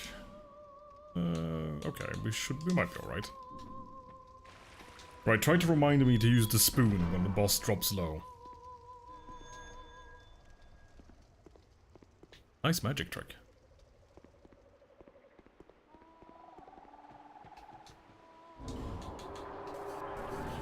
I'm gonna remove the skull from my belt slot there. So we don't accidentally select and try to use that when we want to heal.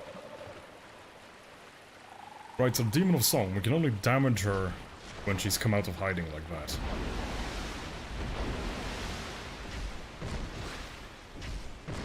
And she's one of those bosses that generally isn't a problem, but that in itself is also a problem, right? Because if you think, oh, well, this boss is super easy, barely an inconvenience. That's exactly when you're gonna start messing up.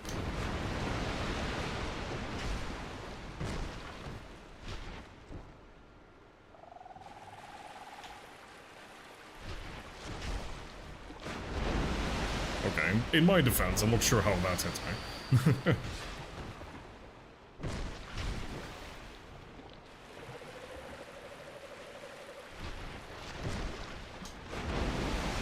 Okay, that one was more obvious.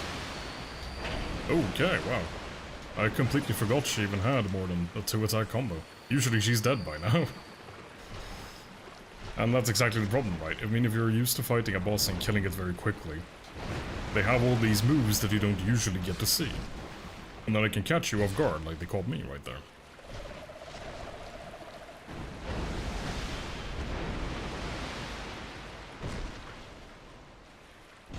Yeah, the projectile really isn't worth it.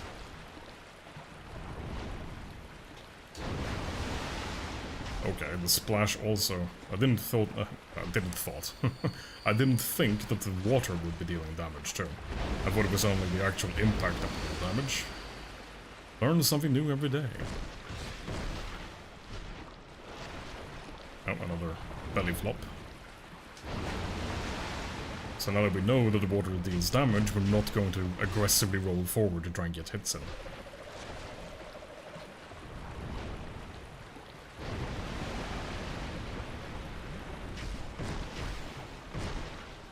We'll simply take the hits we can get when we can get them.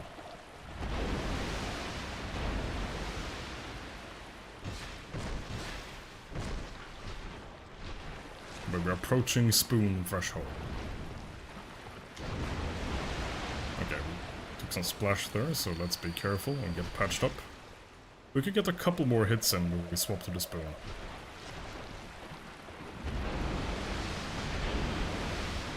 Alright, spoon time. We gotta cook some frog soup here. We have the water, we have the frog, and we have the spoon. A complete soup cooking set. Didn't quite get them in one combo there.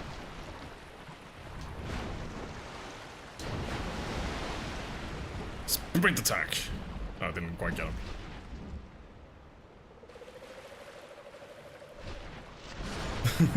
2 damage.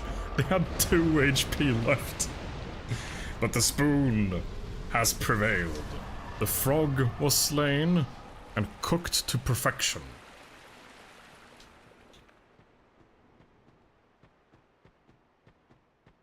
And with that... Oh, I went the wrong way. Or did I? No, I went the correct way. If I get wrecked by the guy guarding the door over here, I'm gonna be quite upset.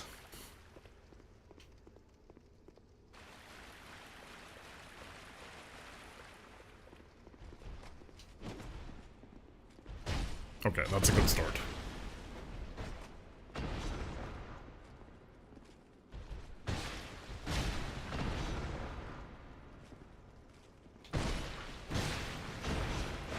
Oh, I nearly went off the edge with him there. That would have been bad. Thankfully, we avoided that terrible fate. And down we go.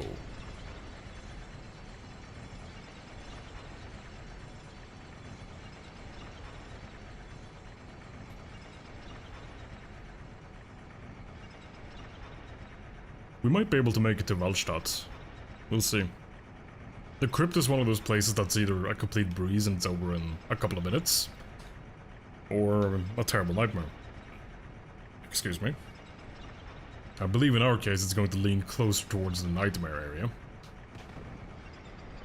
of the spectrum.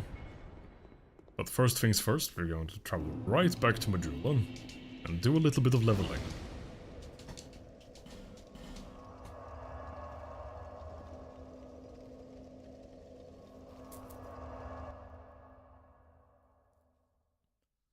And yeah, after the stream I'll definitely be farming Twinkling Titanite, but that is... farming enough Titanite will literally take hours, so not going to be doing that on stream.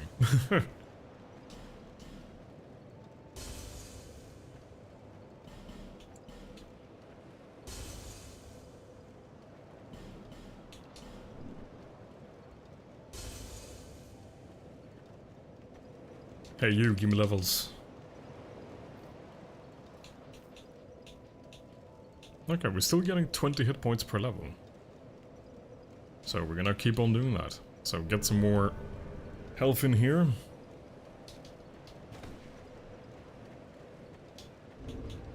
I think regardless of if I still get 20 hit points per level, I think I'll stop at 50, just so I can start putting some points in strength. Because we do really need more damage.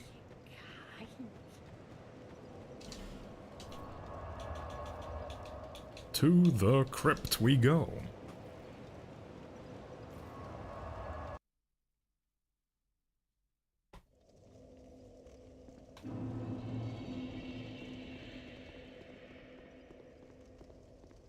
And to be clear, when I do farm for Twinkling Titanite, I'll be wearing a special ring that stops me from getting any souls. So I will not be leveling from that farming.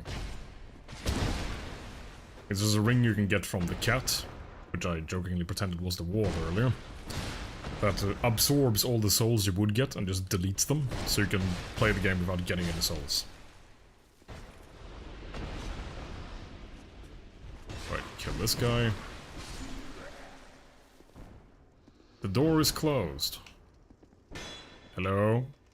Sir? I'm here to talk to you about your car's extended warranty.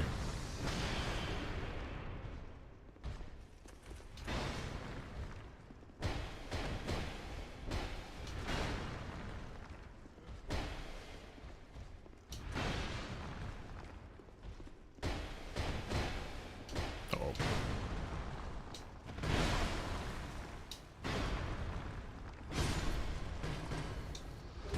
Nice.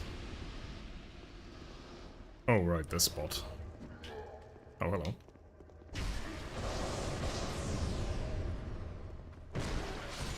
So here we have a bunch of spellcasters and a bunch of little shitty zombies, or well, hollows.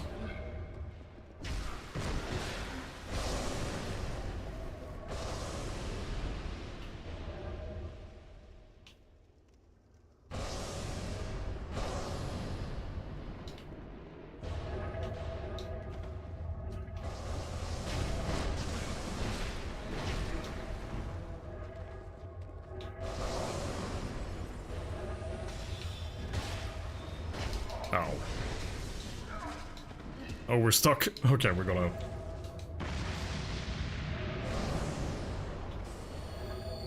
I'm just gonna take a brief little time out over here and enjoy the wondrous thing known as the life gem.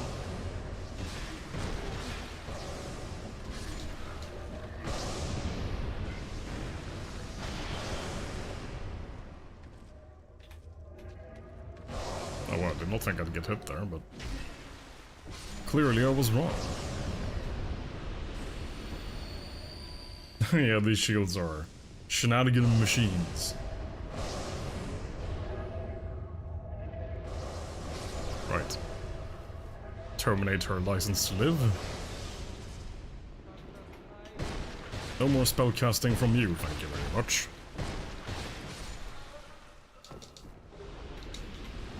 Skeptic Spice. Pretty worthless for us.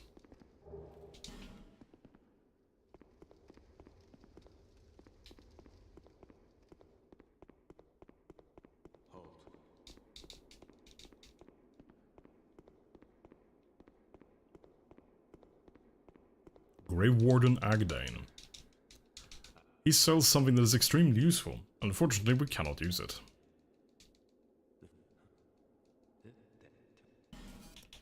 It's this stuff right here, Elizabeth mushrooms. They're like super life gems, essentially. I don't think they stack, though.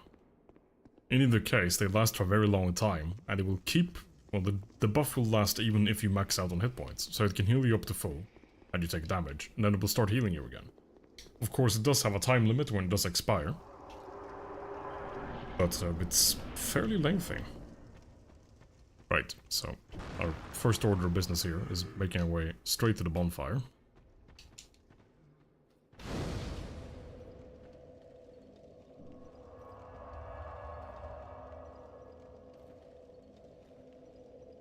Then readjusting the cheeky neck rest that ran away. There we go.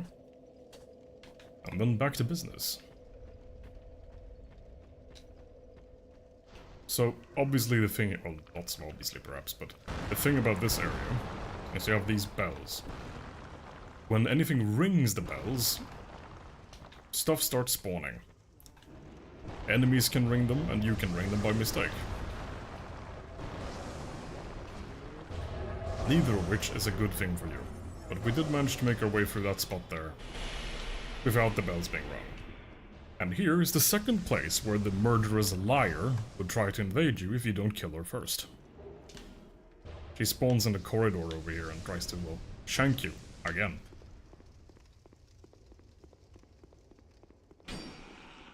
Right, so we need to get past these two silly sausages.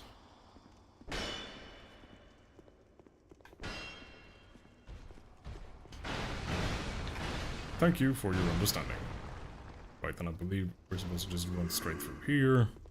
Yes. Now we can pull a lever, which will open up this shortcut here. So now we don't have to do that whole thing again if we should die. Which, the odds are pretty good it will die. Right. So in here, we have a bell hidden under the stairs, so we need to drop down here and kill this guy before he can ring the bell. All while avoiding ringing the bell ourselves. Then this guy will show up, and kill him too. And a third one will appear out of the ground, right next to the bell, right here. After a short delay, there he is. Me too. There we go. Now, nobody will ring the bells.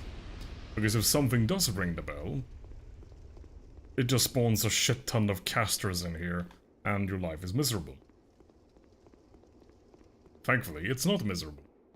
I mean, still not sunshine and roses. We're going to trick these guys away, and then run past them. And hopefully get this guy to start swinging, and then make it straight for the door.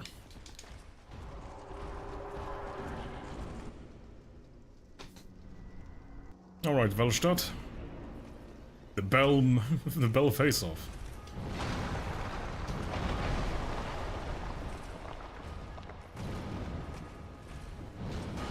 Man, hitting his hitbox is actually really difficult. So this is one of those bosses where, well, he can, especially later on, he can just destroy you pretty quickly. So it's a good idea to try and stay topped up on health. I'm just gonna swing twice.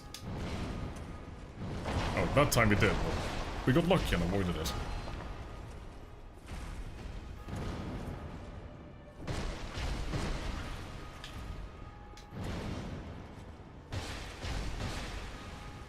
You're nowhere near the spoon threshold yet, and that will take a while.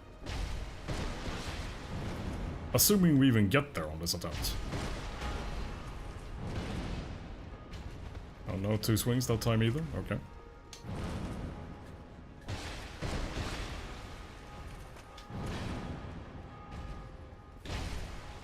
Oh, we got the stagger.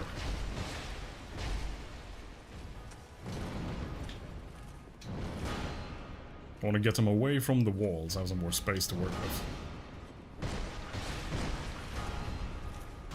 Oh, he's going to either cast a damaging spell or buff himself up for phase 2 here. Okay, phase 2. So now he takes less damage and deals more damage.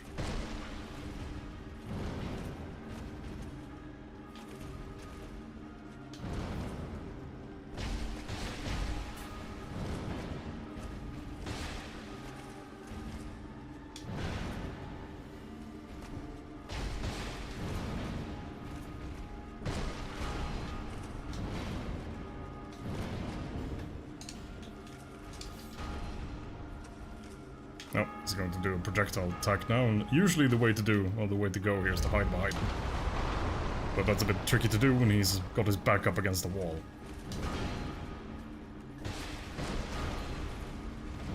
A little too early, but that has a fairly long recovery time, so we can get a life gem in here.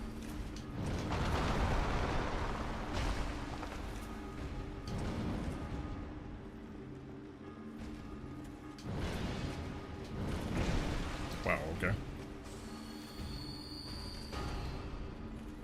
Oh, another spell, alright.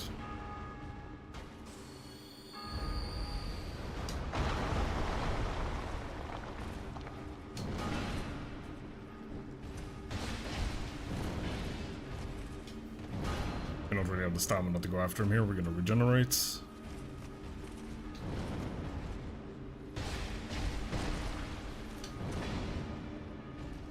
Because running out of stamina is a great way to get comboed to death.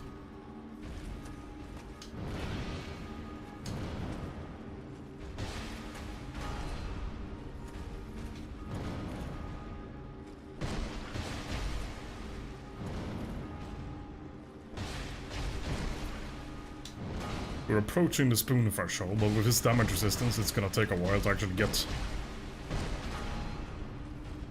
to spoon range.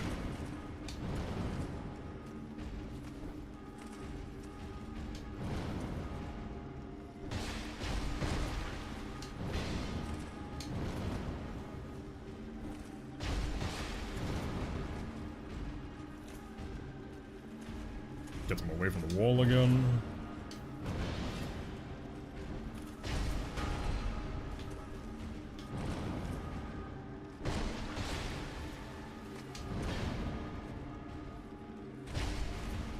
Yeah, we're still not really all that close to spoon range. We're absolutely not going to spend any time using projectiles against this guy. They're way too slow. And he hits way too hard. Okay. Should have rolled into the swing there. Or rolled later. Either would have worked.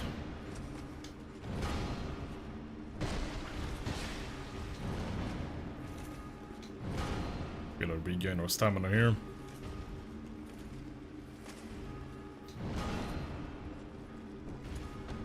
As we proceed to waste most of our opportunity to deal damage.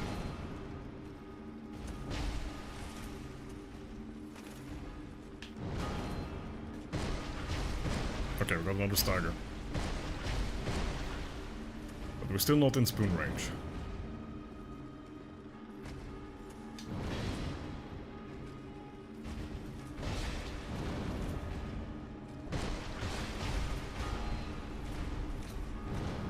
Okay, we're approaching spoon range. One more hit. Okay, spoon.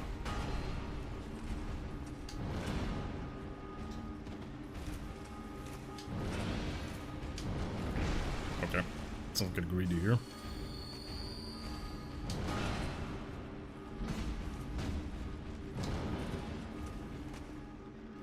Because even that tiny amount of health is going to take quite a few hits to get through.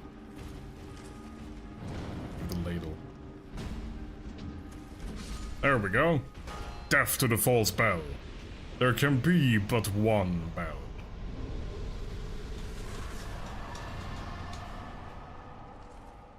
Alright. Now all of his friends showed up. But we can just go down here and we should be fine. We'll leave Vendrick alone for now. We only need his bling.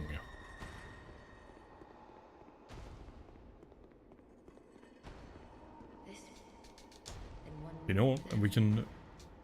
How many homeward bones do we have? We have 8. Yeah, we can use one here, just to be safe. Because next up we need to go to... What's its face? Aldia's Keep. And that place is fairly brief if you take just the main path through. But the main path through is a corridor full of ogres. So... we're actually going to hang on to Velstad's soul, because we might want to get our hands on a miracle later. But, well, we'll cross that bridge when we get there. I'm still getting 20 points per... or 20 hit points per point invested in the stat. Nice. Thanks, Vich and Lale. Your faith in the true bell bolstered me in my time of need. You will be spared when the Bellpocalypse comes.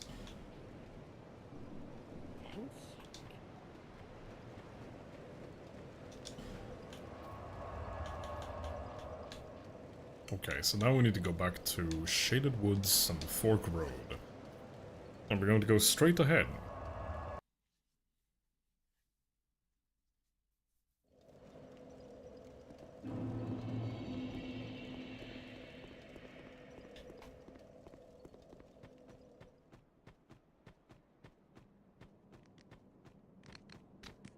These little monkeys are cheeky because they run away from you and you think, aha, these tiny things, I'm gonna go kill them, and then suddenly ogre.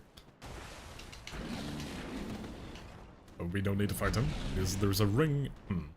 There is a ring down there which will cause you to explode every now and then when you take damage. But I would rather have all the other rings, and we'll fairly soon be getting another ring. A ring of amazing awesomeness. Which will also work really well for us, because we've invested heavily in increasing our base HP. But we're not quite there yet. First we need to open up this door. I should clean up my rings as well. I have a lot of rings I'll never use.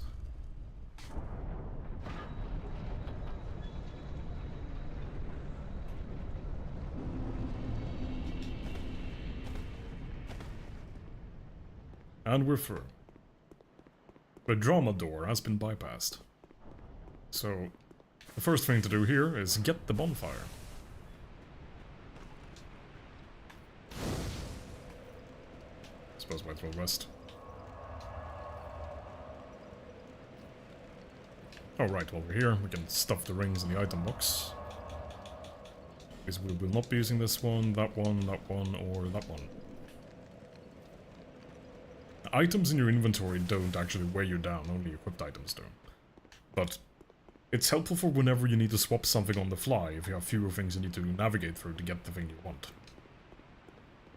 Anyway, we're about to be invaded here by another NPC invader.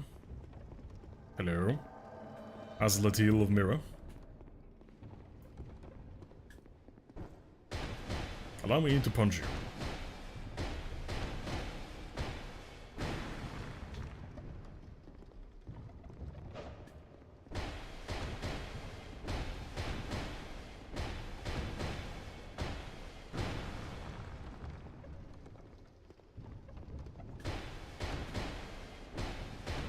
Well, he was, not particularly challenging today.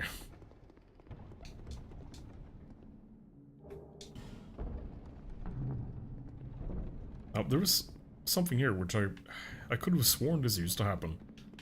And that's that this dragon skeleton would come alive in a massive jump scare and just trash this whole entrance. Key, therefore try torch. Yeah, I'm not gonna mess with it. Maybe I was using a torch at the time, I don't remember. And frankly, I'm not gonna mess with that right now. The bouncing cards, yeah. Containing all sorts of experiments. Oh. Got the bell called on the skeleton, as often happens.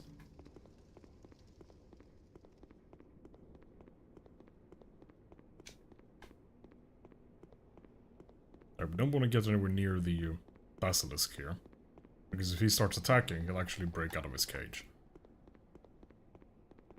I believe this chest over here is fairly useful. Are you a mimic? No. Are you a trap? No. Nice. And bonfire aesthetics, not bad. They're useful to have.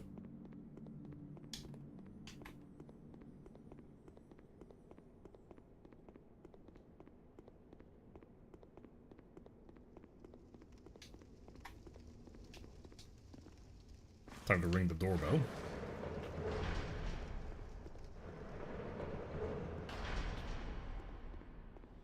Right, so first off we have a person hiding in the painting over here.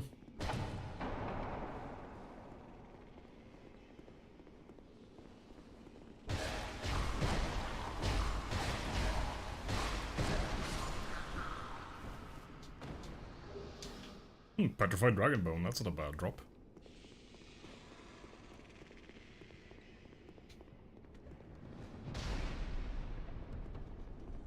Do you break free? No. But he has a friend behind this door over here.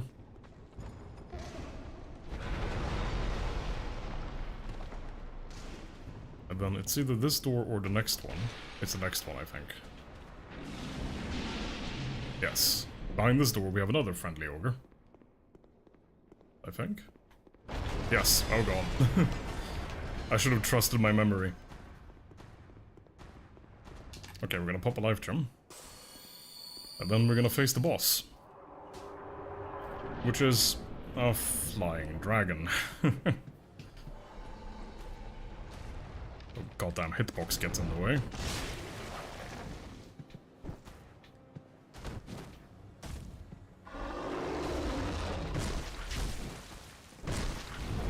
Oh god. Okay, he only moved.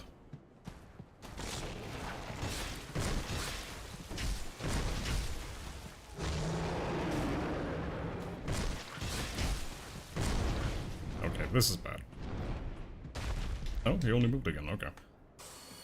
I thought he was gonna jump up and do his... Oh, there we go. Is that? I don't know if I can actually avoid this, but we'll find out. Nice. If you're a bit unlucky with where you are at the time he starts doing that move, you can be a bit screwed. Oh, well, here we go again.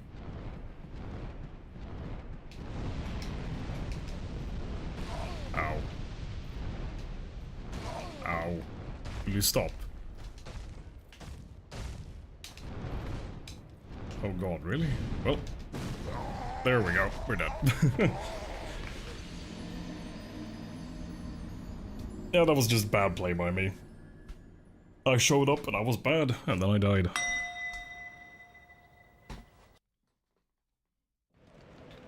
Remember kids, being bad is the leading cause of death in Dark Souls. Well, that and unguarded falls.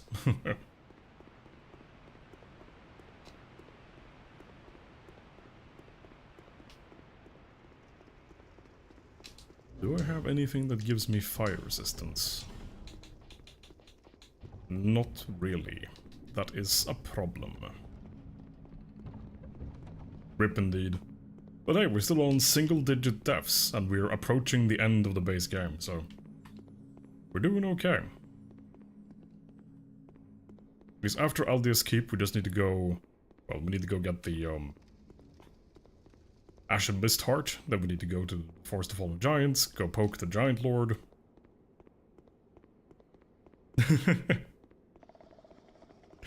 Literally fighting a dragon barehanded.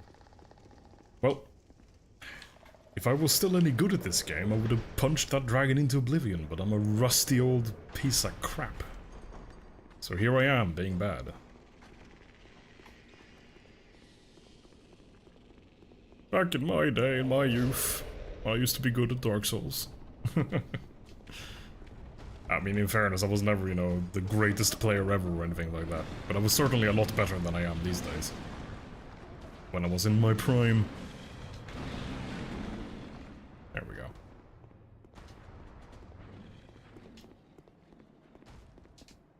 Hopefully I could get a better start here. I think if I run this way, I can get a punch on the tail. Alright. Should probably collect my bloodstain. Oh, is he gonna... Yup. We're gonna get firebombed already. That was close. Close but no cigar. And he's off again. Ah, dragons. I wish I could cut his wings off. And off he goes again. He landed for a grand total of less than a second.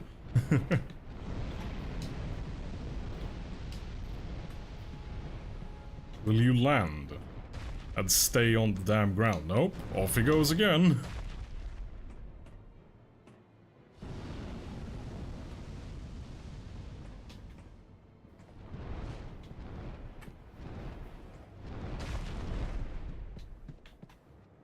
And he's gonna... oh. Yep, off he goes again.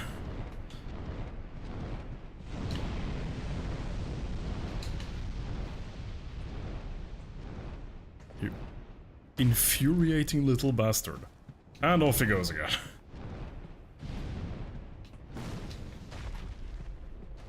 And off he goes again. We're not having much luck with the dragon's moves today.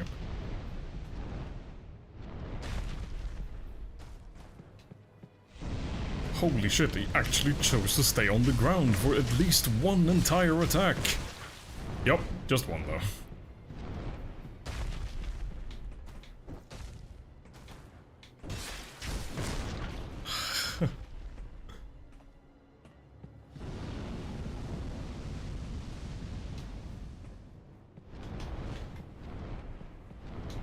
Now would you kindly stay on the ground? Nope. I even tried to be nice.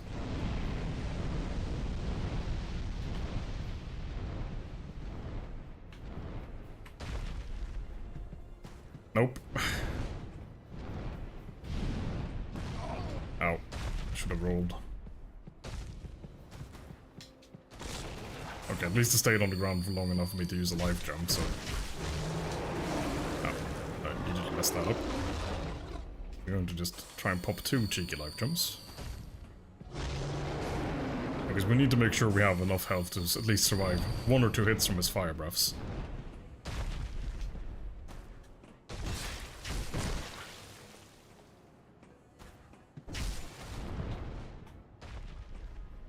Which one is he doing today? Okay, the sustained one.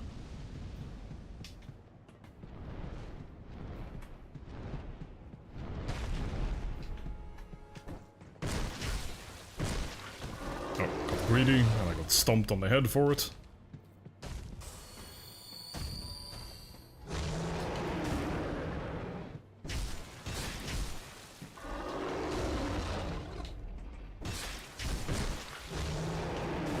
Okay, that was a bad roll dodge roll. Gonna pop a second life gem. Nice, we got a punch on the tail. Is he gonna do? Yep, fire breath. Well, fireball, I suppose. Oh.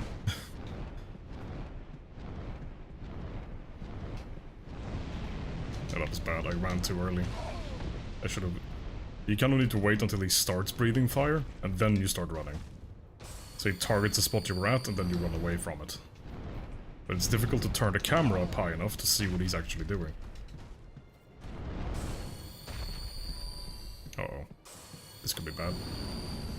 Run! Okay, we're fine.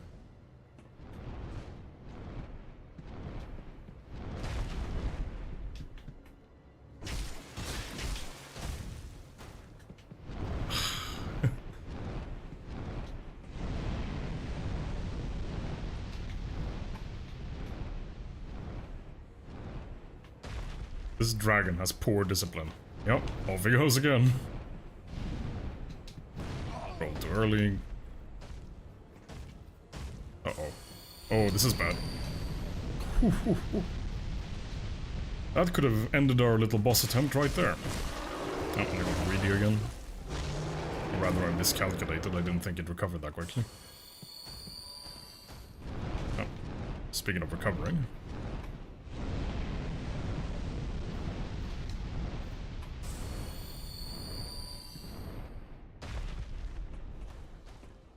Oh.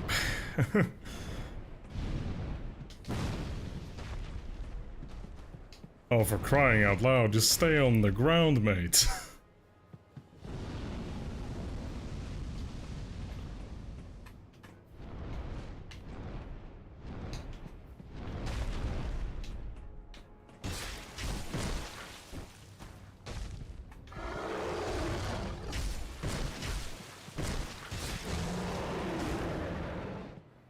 Regen the stamina, and off he goes again.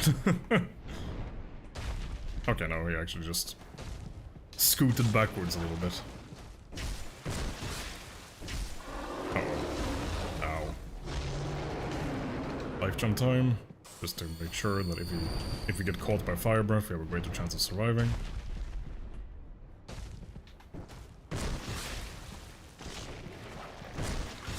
We're approaching spoon territory. One more attack? Yeah. I think he would survive one more, but we're not gonna take any chances. We're on spoon. This man is very annoying. Luckily, I'm used to annoying people. Only joking, but... Got to indulge in a little bit of banter every now and then. Just on a casual basis. Is he scooting backwards or burning? Okay, it's just scooting backwards. Taste spoon! The final hit killed him by dealing 3 damage. Dragon goulash soup, yes. I apologize to everybody for the pronunciation of that word, which I will not repeat. But, can I pretend it was intentionally terrible to get away with it, or do we all know that it was just that bad? Yeah, I think we all know it's just that bad. Anyway, plunder this corpse. And then up the elevator we go. And take in the view.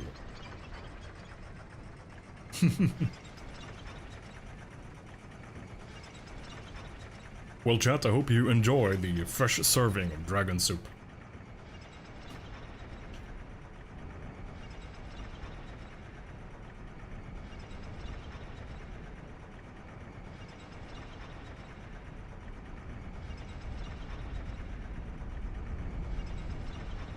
Any second now.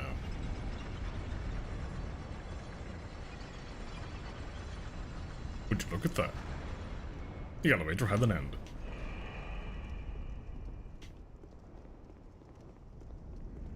Right, so I'm going to show you something that I deliberately did not show Jono.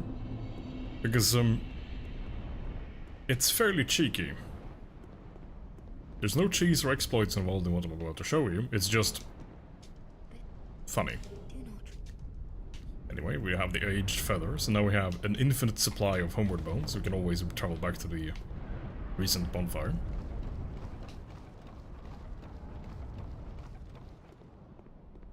And some are the killing spoon. Well, I think it seems obvious which spoon I wield. The spoon of death. Oh, actually, yeah, before we go any further, we should actually head back real quick and do some leveling.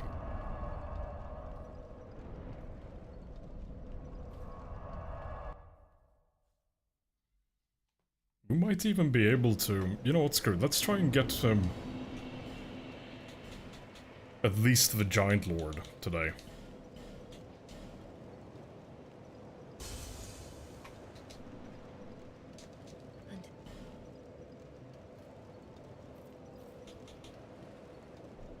Yep, we're still getting 20 per point, so... Because we are about to get a ring, which increases our health, and stamina and carry capacity, by a percentage of our base stats. So of course, the higher our base health, the more health we'll get from using that ring. Might as well buy the Radiant Life Gems as well, I'm sure they'll come in handy at some point. Anyway. You might remember how I led Jono through this area, he broke some dragon eggs, and then he ended up on a bridge, and a very angry dragon demolished the bridge while Jono was standing on it and killed him. Well, we're going to do something that circumvents all of that. You see, up here you have a zipline, and you just grab here and push left stick forward once, and you have just skipped the entire area. Granted, you also miss out on all the upgrade materials you can get along the way. But it's a nice little shortcut if you just cannot be bothered. And since I'll be farming my Twinkling Titanite off-screen anyway, there's no point in trying to get those lizards. And frankly, they would be extremely difficult to get with this setup anyway.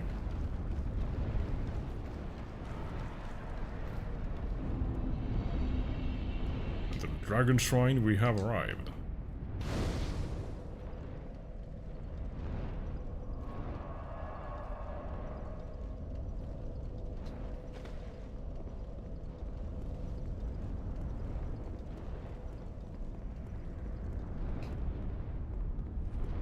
Right, so the whole premise about this spot here is as long as you fight these big old knights, Drakekeeper knights I believe they're called, in honorable combat, the little guys will actually leave you alone. They even do little duelist bows and just watch you fight them.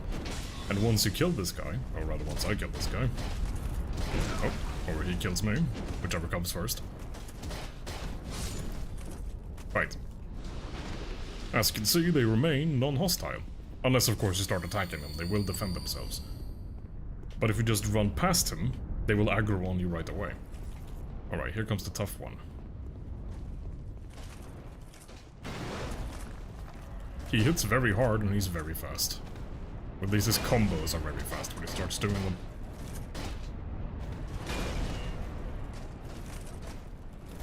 He has a free swing combo, which is quite deadly. But so far... Oh. I also need to be careful to make sure that I... Oops. Ow. Uh-oh. Yeah, we're dead here. Ooh. Ooh. Okay, we're just gonna back off. I think backing off is fine. It's only if you run too far ahead that they get pissed off.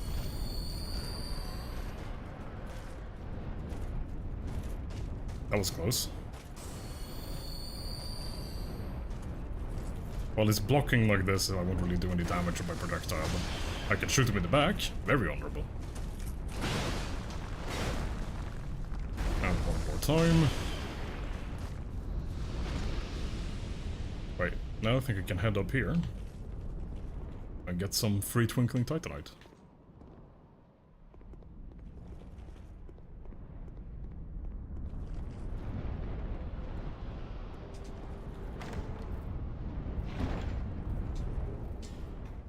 On New Game Plus, you can actually farm twink. Oh, I might actually do that later.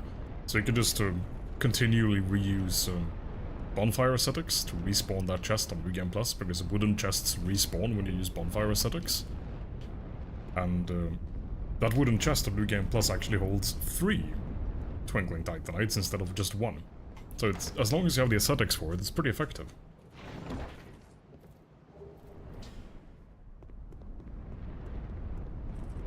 Anyway, up next we have another duel, and then we're going to take a little detour to go get the ring.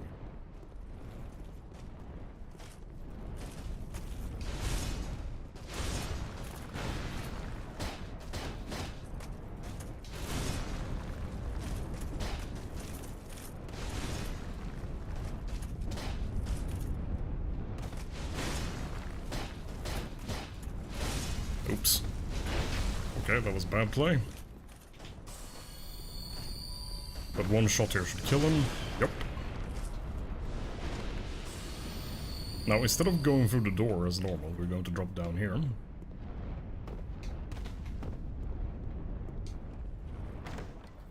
And we'll have another duel just around the corner.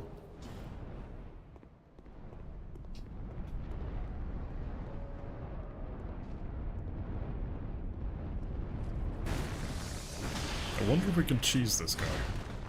By just repeatedly leading him to the door and shooting him. In a very honorable duel.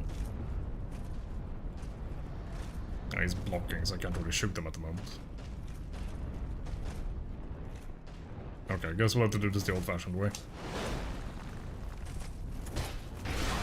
Ow. They're deceptively fast, these giant knights.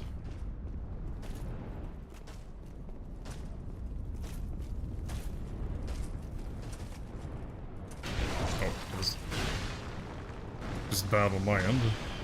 Oh, wait, what? I still do that much damage when he's blocking? I mean, okay, sure. I'll take that, I guess. Now that he's dead, we can peacefully open this door over here. Might as well pop a life gem because we're going to open up this chest. I don't think this is the one that contains the ring. Oh, it is the one that contains the ring. Cool. So we immediately throw this away and... well, actually, hang on.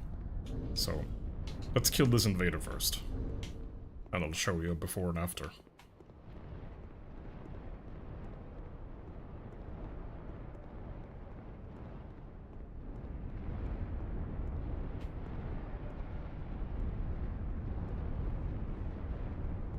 Actually, I don't think I have to kill him. I could just leave him here and move on with my life.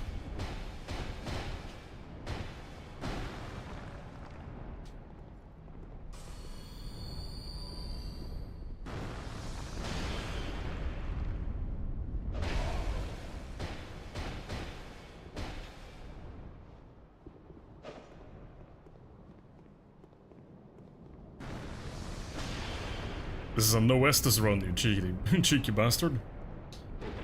And I messed up that dodge roll quite badly. That's one of the problems with the NPC invaders, is that they get sort of homing jump attacks. So while you could normally jump past, or rather roll past them, the NPC invaders will just magically travel through the air to follow you. To swap out my bone fist. Knocking him to the ground gives us some time to do that.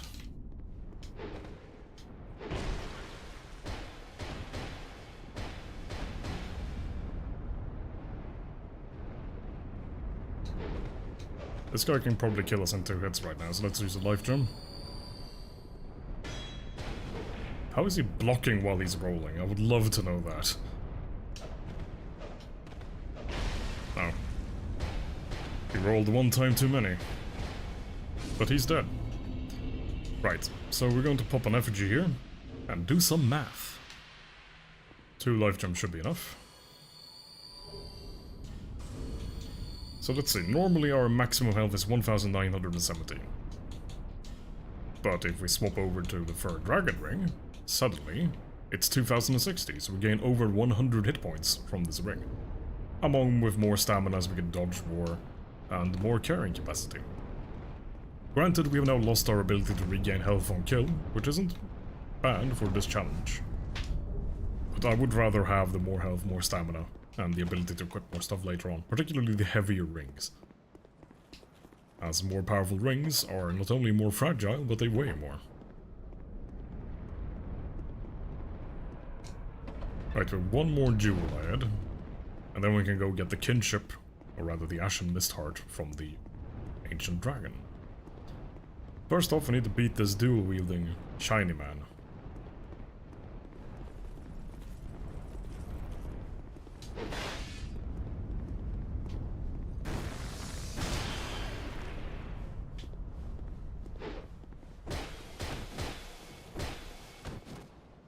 Who has a lot of health, it turns out.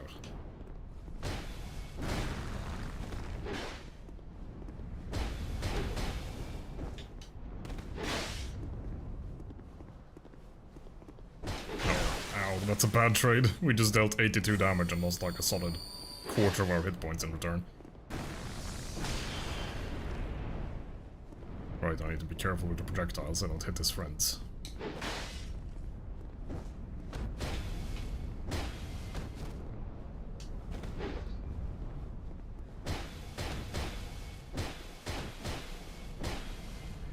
Nice, that's a good chunk of damage.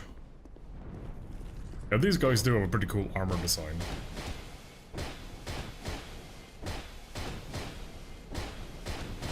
Not too keen on their weapons, but their armor looks pretty neat.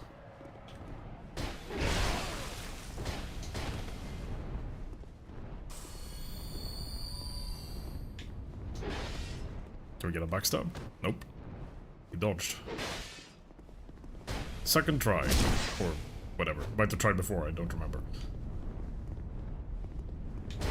Not a bad trade.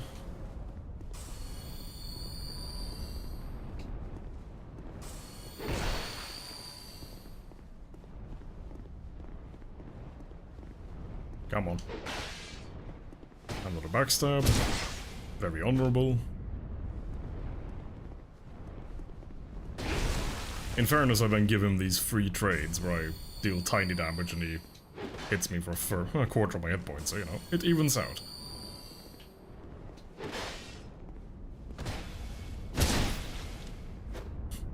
Just a few more to go. Another bad trade. The tradition lives on.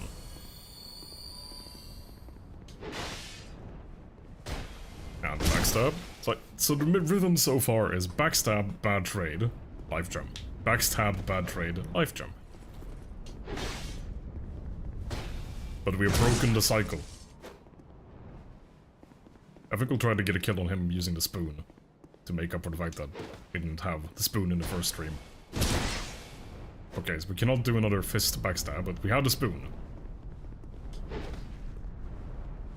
Oh, no spoon backstab. Not quite yet, anyway. Spoon backstab? Spoon backstab! He's still alive, because that only dealt 63 damage. Spoon backstab again. He's still alive. There we go. Dragon Knight soup, anybody? The cooking adventures of Belbro. Right, and now that we've killed him, we can move on to the dragon without these guys attacking us. Which, you know, is nice.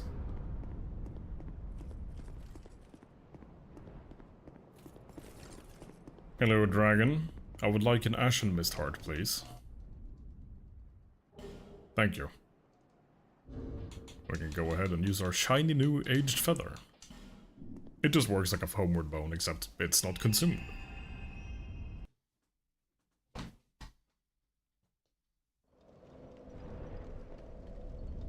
Okay. Well, I think we can actually get another level before we go and deal with the Giant Lord. The Giant Lord is also the boss we'll go back to and farm if we ever need souls for levels, which is quite likely. It's like this is a very stat-dependent little character we have. Let's see. Yeah, we have no souls worth using, so we're just going to get our one level, probably. Yep. Still getting 20 points, so that's fine. Then stuff all the useless stuff into the item box real quick before we move on with our happy little adventures. So we do need that for later, but not right now. Actually, we don't technically need it ever, I don't think. We can just come back and get it if we want to.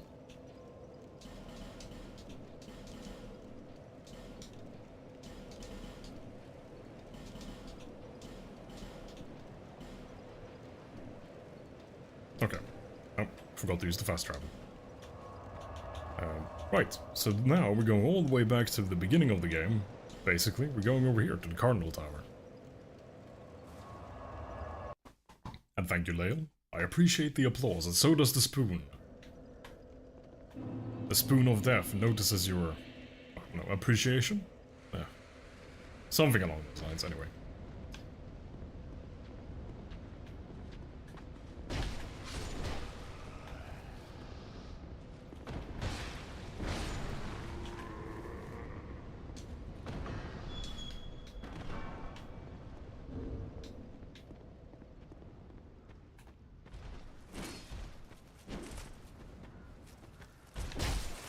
Yeah, we'll produce the symbol of the king soon.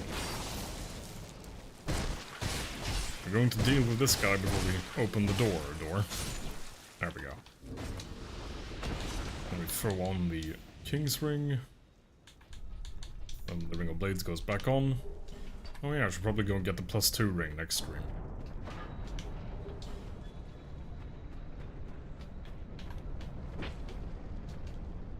Spoon gang. Spoon gang indeed.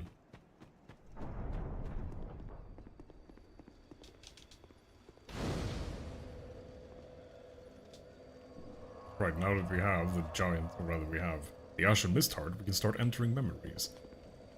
So we're going to hop in here. Now this spot is the best soul farm in the entire game. By far. But, well, to get the most out of it you need to use a specific set of equipment, and a better ring, or rather the +2 Silver Serpent ring. We do not have, well obviously we can't use the armor part, because, well, we're well-grown, so we can't use the wrong inferior armor. Ow. And then secondly we cannot, we don't have the +2 Silver Serpent ring. So, and, well, I don't really want to farm here unless I absolutely have to, because, well, it's supposed to be a challenge run. I don't want to just farm up to max level or whatever for New Game +1. Anyway, we're going to wait for the next projectile. And then once this lands, now we can go.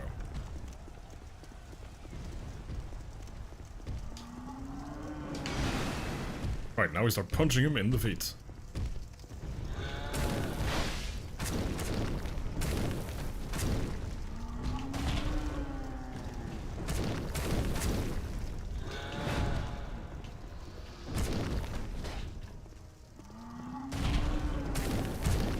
But yeah, as you'll have noticed, we've gotten several thousand souls here already.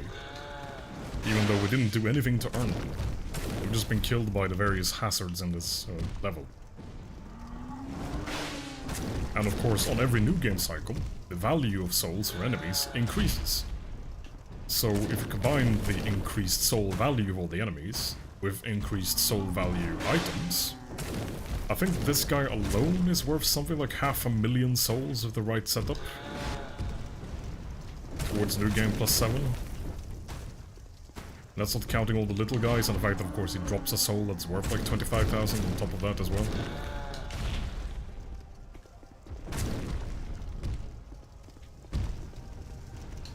And you can do this whole thing, I mean, with the proper weapons.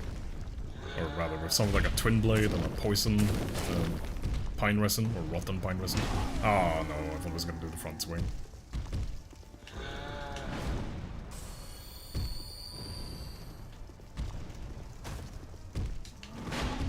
Okay, I farmed this guy for hours back on my original character.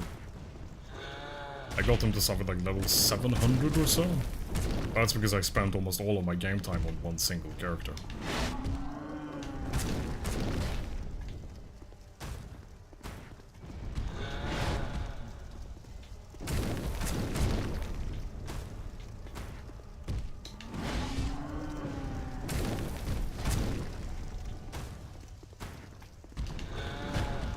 We're getting a bit close to the fire for my liking, but... yeah, you could have seen some of the fire particle effects right there. I would love for him to come a little bit closer to this spot over here. Oh god, I forgot about second swing.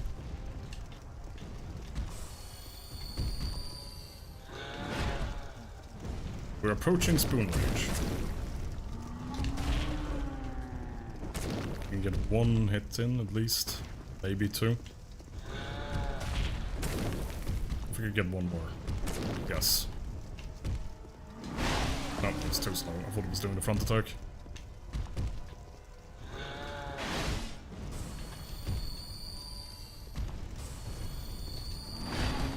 Spoon time. Oh, too slow. Now he's standing way too close to the fire.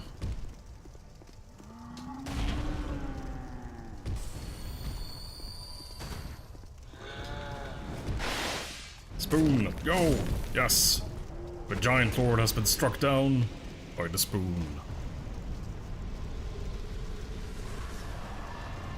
Yeah, ranged combat for crossbow works as well, but with something like a red iron twin blade and a rotten pine resin, you can kill him very quickly. We're talking like you can do the whole memory in maybe 4 minutes on New Game Plus 7, if you take it slow and steady. The giant's pants look so comfy. Giant pants when? I mean, it's no flower skirt, but you know, I'm sure they're nice in their own way. Some more twinkling titanite, and then we have to use the feather to get back up from here. The DLC key for the iron, or the fire DLC, is pretty close to the spot, but we don't need that key tonight, so we're not gonna spend our time getting it.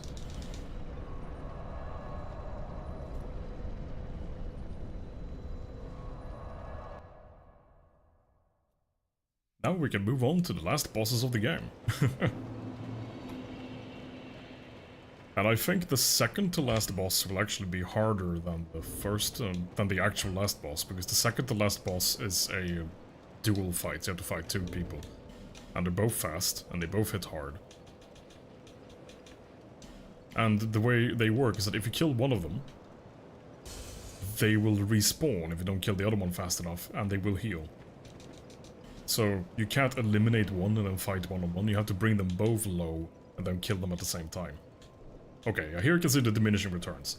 Here we're getting 20 points, and if I put one more, I only get 5. So 50 vigor is where you hit the really hard diminishing return limit. So from this point on, let's get some more endurance actually. And stock back on the life gems. I want to get my endurance up to like 20 or 25, and then we'll just start dumping everything into strength. We'll need this dexterity as well, unfortunately, just to get the most out of the bone fists, because they scale with 2 stats. And we need every point of damage we can get. Anyway, to Central Castle Drangleic, or King's Gate.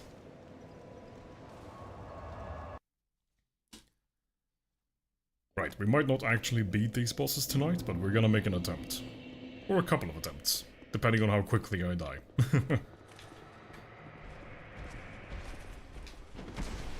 Immediately messed up rolling past him, just rolled straight into him.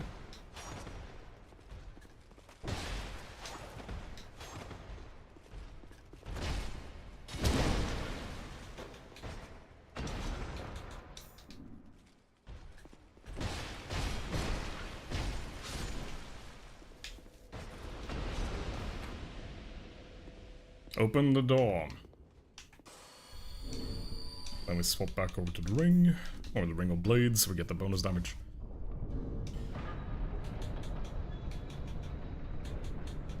Yeah, so this ring gives us plus 20 damage.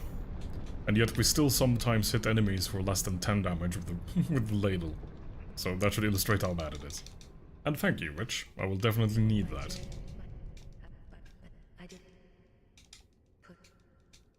So... how would I want to do this? I think I'll take the first few attempts as sort of practice runs.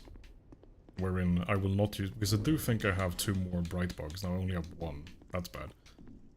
So I'm not going to use it for the first couple of attempts.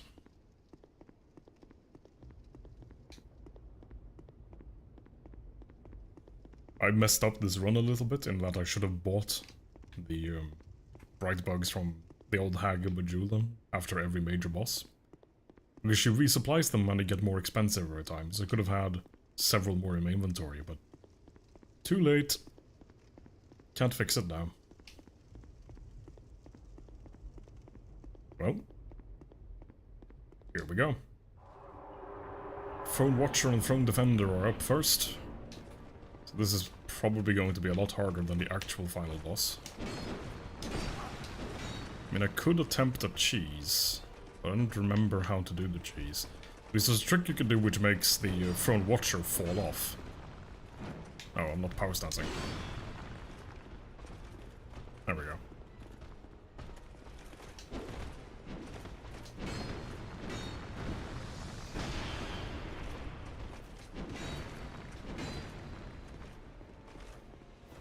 Oh, he's blocking. So this is gonna... oh yeah, 10 damage. Nice. Too slow on the roll.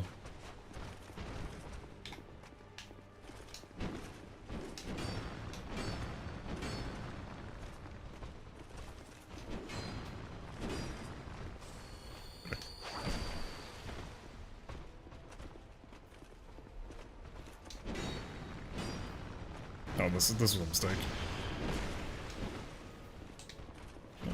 Wasn't too bad.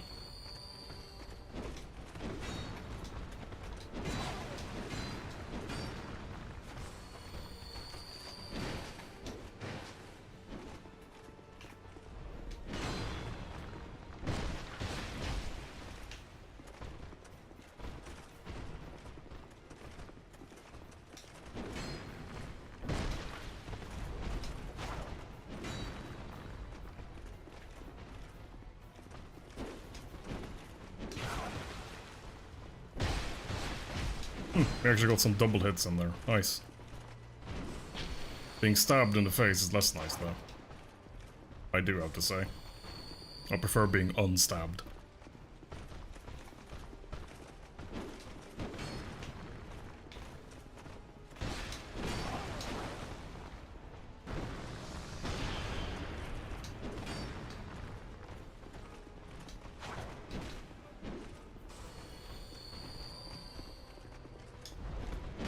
Too early a roll.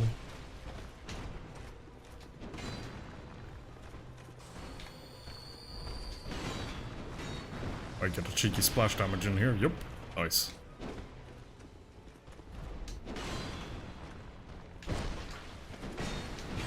Oh god, oh god. Okay, that's that should demonstrate the danger of this fight. As soon as one of them hits you, you can just get stun locked by both of them, and they both get the full combos in. Too early. It's okay. We still have some health to work with. Oh, that's bad timing.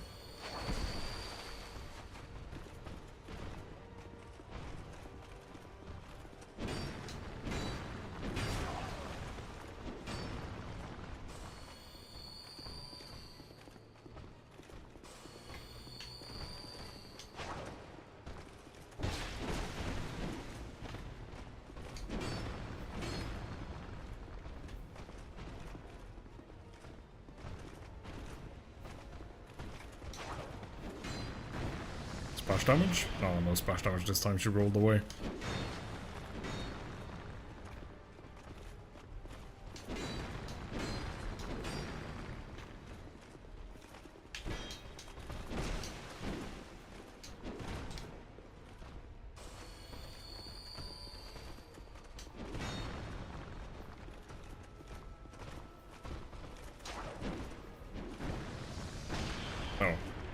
I hit the attack too early, so my roll was still affecting my direction.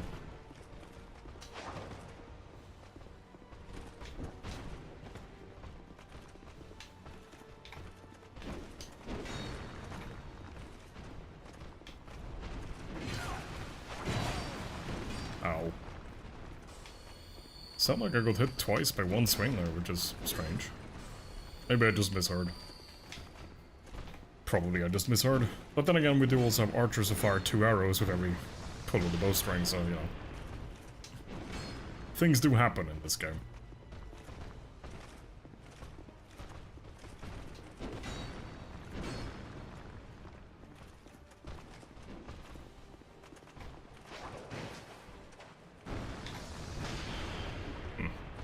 Bad shot. Bad roll. Should have time for life gem here. Nice.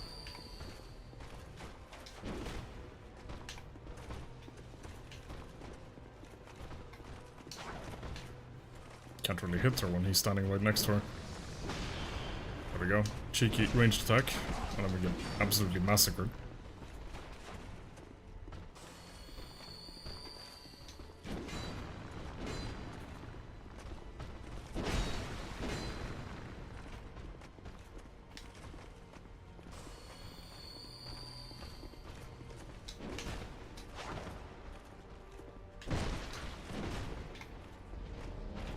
Oh, she's buffing up. He'll be buffing up soon as well then. So now she deals even more damage. And he can do the exact same thing. He just has a different color or different flavor of lightning. He has a lemon flavored lightning.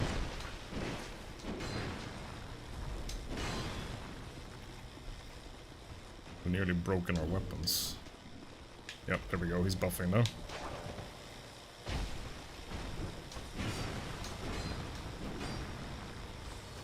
The good thing about this is that he does put his shield away, so at least he can't block anymore, though she still can. Ow. I really should have bought some repair powder before this attempt. Oh, the buff wears off. I never knew.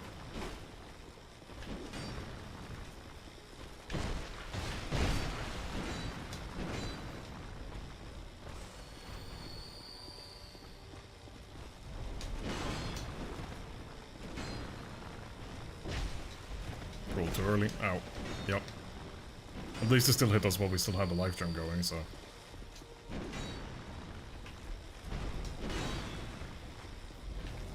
He's buffing up again.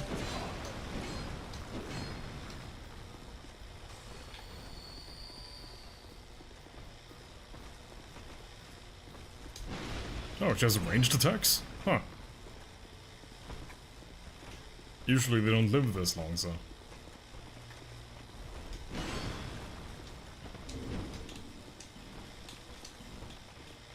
Okay, we have one fresh bone fist equipped.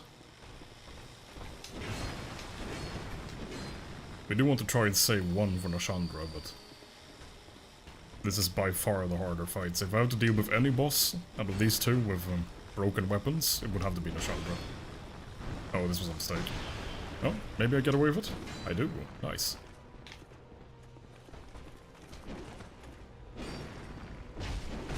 Oh. Forgot they had a third swing in that combo.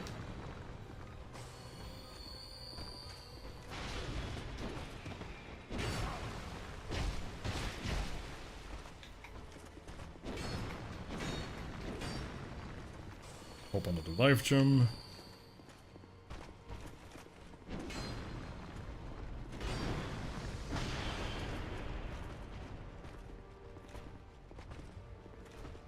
Since this boss doesn't actually die until you kill the last one, I'll try and get the spoon on whoever is last one standing after I down the first one.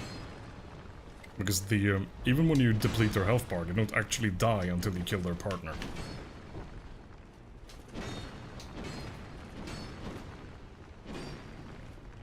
Oh, I made the same mistake again. Uh-oh.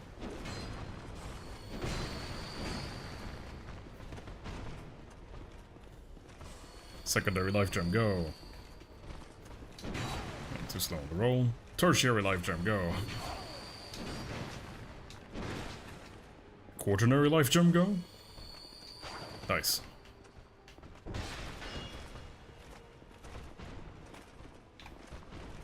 Hey Terrence, good to see you. Ow. You joined me today as I'm having my face cut off by 2 strangers.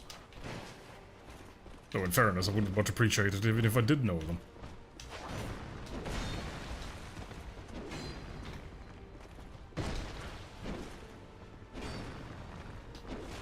Aha, I remembered the 3rd swing this time.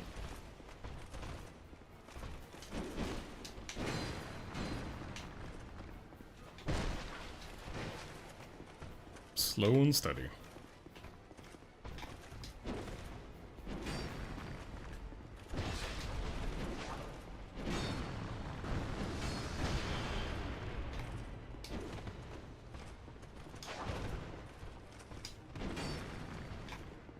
So front watcher is a bit low, so we'll start working on the defender for a little while. Oh shit, they've nearly broken my ring? That's no good. Yeah, we definitely need to buy a stack of repair powder after this. I had completely forgotten about the fact that, of course, rings take damage too. If it breaks, it's not the end of the world, since our build doesn't depend on its bonuses.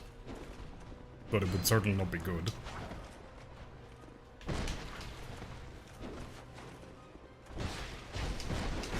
Ah, crap. I might actually just unequip it right now, before it actually breaks, because if it breaks properly, you have to go and pay a vendor to fix it.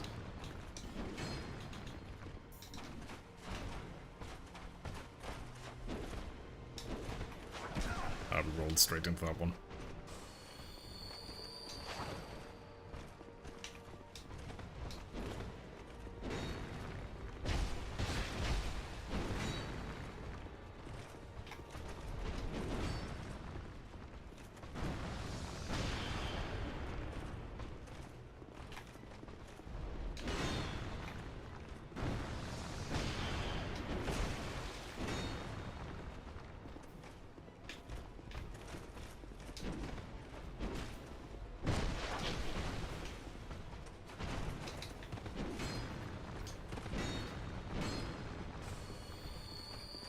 Front Watcher's the one who has the most health, so she's the one I want to kill.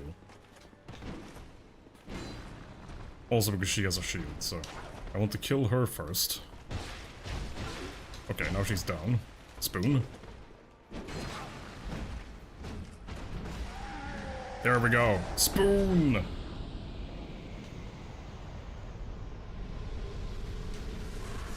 Okay, now it's the Chandra time. Oh dear. Oh wait, we have 1 intact bone fist. Nice. Shit, cutscene. Hopefully we don't get lasered while we fix this. Nice. So I want to roll through this to destroy it. Ah, we got unlucky there. Oh, it doesn't... I could have sworn rolling through them worked. Guess not. Yeah, you have to attack them. Okay, fair enough. You'll need to get rid of one of the mobs.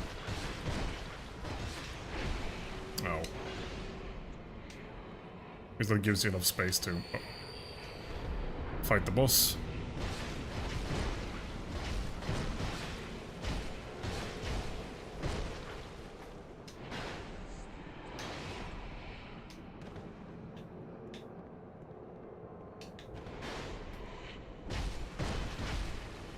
Her skirt is inferior to mine, and we shall prove it by punching her to death. I mean, I guess technically it's a dress or whatever, I don't care. All I know is my dress is the best. Which I mean my skirt. Oh, more curse blobs. Go away. We do kind of need to get rid of the one behind her. Or do we? Oh, we don't really. Okay, cool. Fair enough. Fine by me.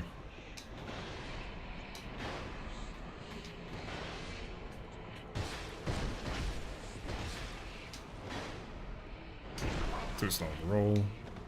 Should have had a life gem. Oh. AoE time. Also means run away and get a life gem time.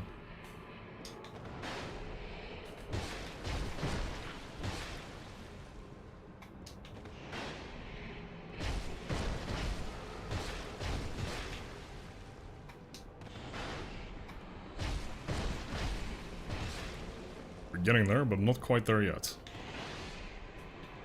There's still plenty of opportunity for us to mess this up and die.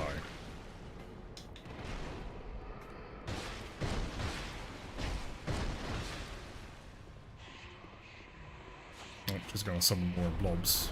Let's move away so we get some sense of space. Bait her away from the other two.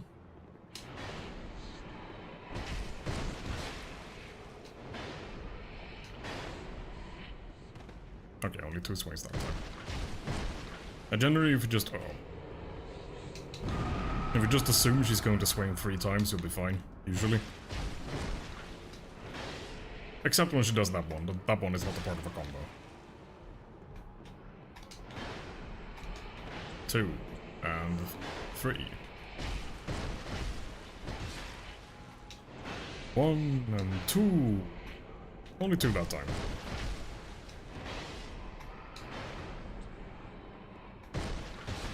Okay, let's regen our stamina a bit. We're being a bit cheeky here. We've nearly broken our brand spanking new Bone Fist.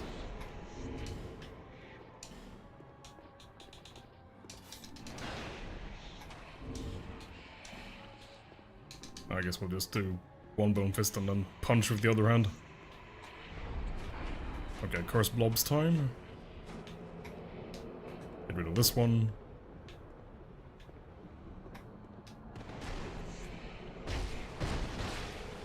Oh shit, I got locked into a combo. Well, at least we can smack the corpse.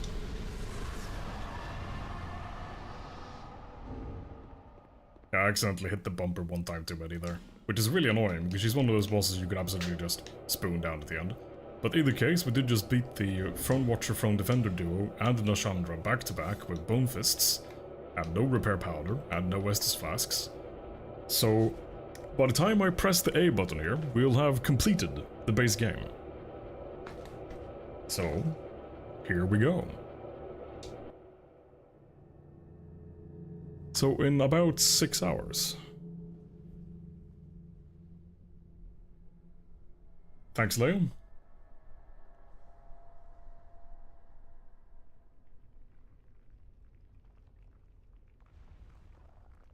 I can enjoy this little cutscene.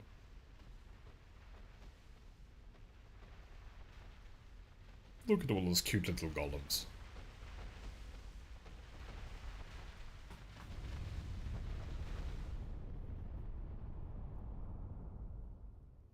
The close-up on the shoes.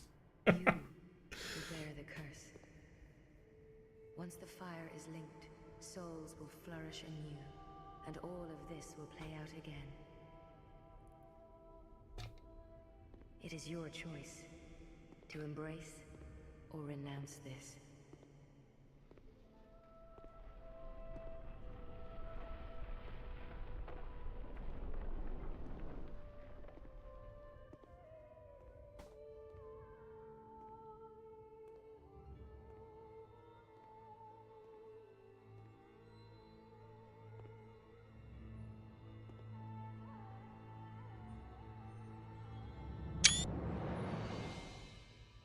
If you're wondering about that sound, I'm taking some screenshots.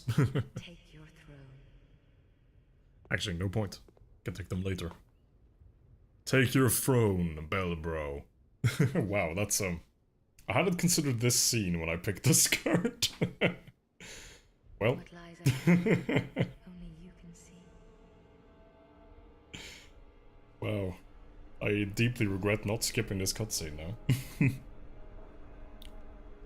Yes, let's close the door on that view and never see it again. He has been sealed, contained within the kiln.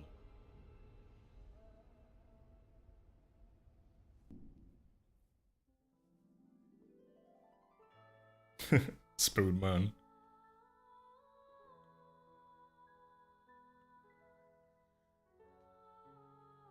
And now, the unskippable credits.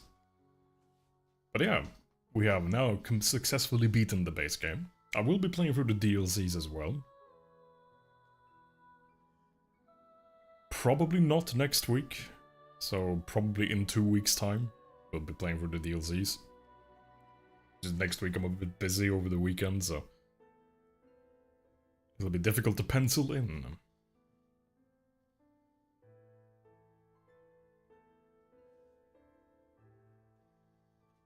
Thanks for joining in, Lael. Hope you enjoyed the ride. The wild ride of the Spoon Man. The journeys of Belbro. But the journeys of Belbro have not come to an end. We still have to beat the Sunken King, the Iron King, and, or rather the Fume Knight, oh god. And at the end, the Ivory King.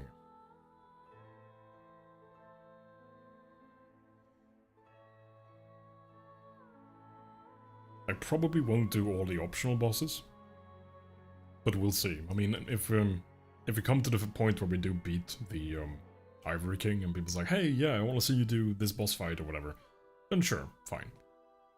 But other than that, I don't think I'll be doing the optional boss fights.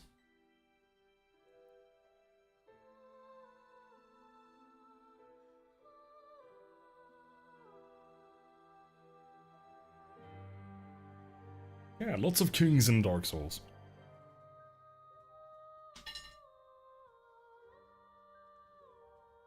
Yeah, I hope you can catch those streams too, Leo. Always good to have you around here.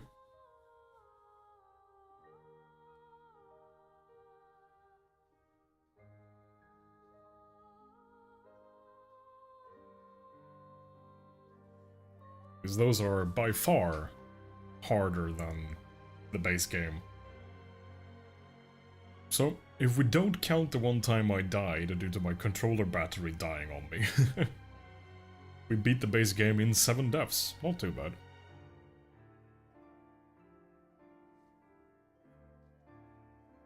I mean, obviously that death does count, otherwise it wouldn't be on the death counter, but...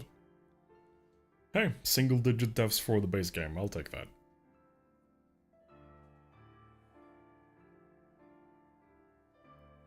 Yeah, particularly in the Sunken King DLC, I'm not looking forward to fighting Sin, the poison dragon at the end. Because, well, it's a dragon that flies around, spewing fire and poison all over the place. But the Snowy DLC is especially bad for sure. And considering, since we do such little damage, I'm gonna have to run around and get all of the optional knights to, to stop the Ivory King spawning in friends all the time. So I'm expecting a lot more deaths in the DLCs. And of course it doesn't help that I'll be trying to get the killing blow on bosses like the Fume Knight with a goddamn spoon.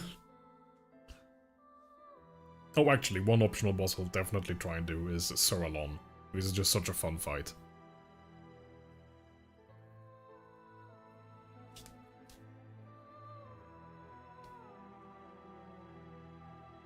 I mean, he is a massive weeb and a katana user, but he's the only good katana user.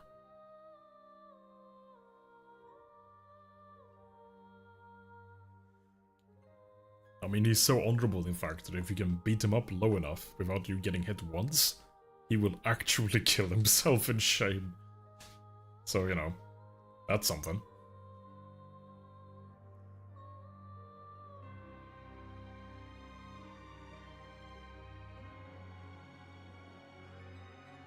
Have we survived? No, we still haven't survived the credits. I mean, the Soralon fight is very difficult, for sure. I mean, there isn't a single easy boss fight in any of the DLCs, I don't think. Let's see, in the Sunken King we have the 3 adventurers, so that's 3 characters running around, beating you up. You have, what's-her-face? Can't remember. And then you have, of course, the dragon at the end. The dragon is fairly simple if you have the right setup for it. I definitely don't. And then, of course, in the Iron King DLC, you have the Blue Smelter Demon, who is even worse than the regular Smelter Demon. The Fume Knight and Soralon. And in the Ivory King, the Snow DLC, you have Ava, the Ivory King himself, of course, and then a fight which is just 2 Avas fighting you at the same time. And even getting to them is a complete nightmare. Which is why I actually spared Jono that optional route. Because the route to getting to them is just incredibly frustrating.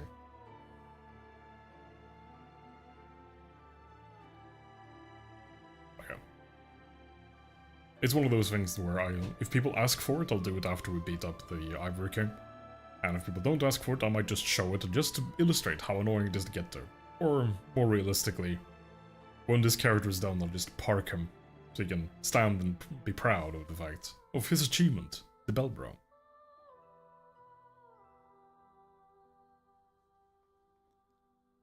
As we're stalling for time while the credits roll on.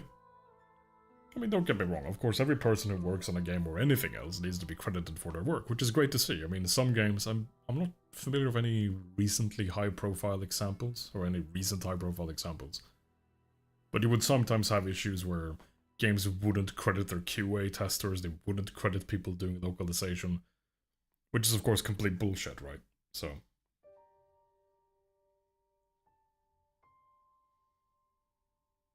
solo flawlessing every Destiny dungeon in one stream. Yeah, no. Especially as the last dungeon is just so damn boring, the most recent Destiny 2 dungeon. It's the only dungeon in that game that I genuinely don't like. I don't like a single section about them. The boss fights are boring, the encounters are boring, and getting between the encounters is incredibly tedious. And of course the bosses have... I mean, one of them even has more health than the raid boss. So you have an activity designed for 3 players, and yet the final boss in that 3-player dungeon has more hit points than the final boss of the 6-man raid, Root of Nightmares. Like, what? So you have half the number of people, but you have to deal more damage. Very silly.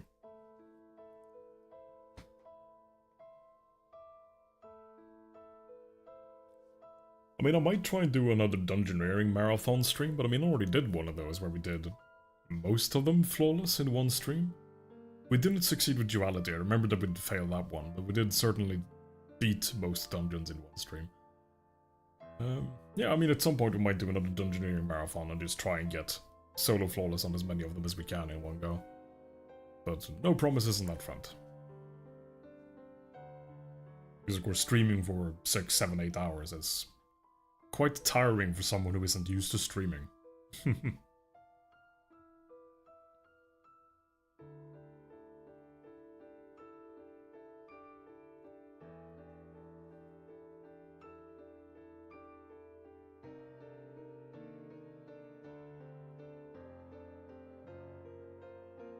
Okay.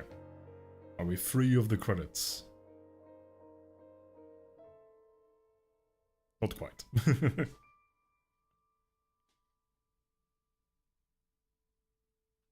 There we go, I think.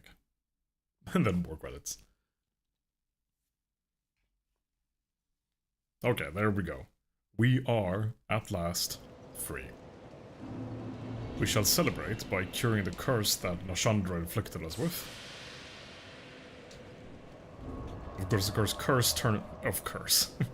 Of course, curse turns you hollow, even though it doesn't actually kill you. So, we have restored our handsome good looks, or devilishly good looks. And as payback, we should eat her soul. Delicious. From Watcher, we can eat that too. And yeah, we're just gonna wrap this up with a bit of leveling. Thank you everybody for coming along for the ride, and well, I'll see you some other time, whenever we get to streaming the DLC. Now, Bellbro hasn't completed his journey. He's only completed the first chapter of his journey. He has more to go.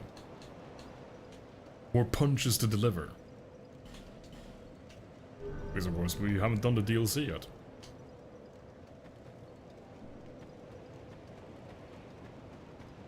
Eat all the life gems? I wonder if you even can do that. Let's see. Can you use a number? No, you cannot.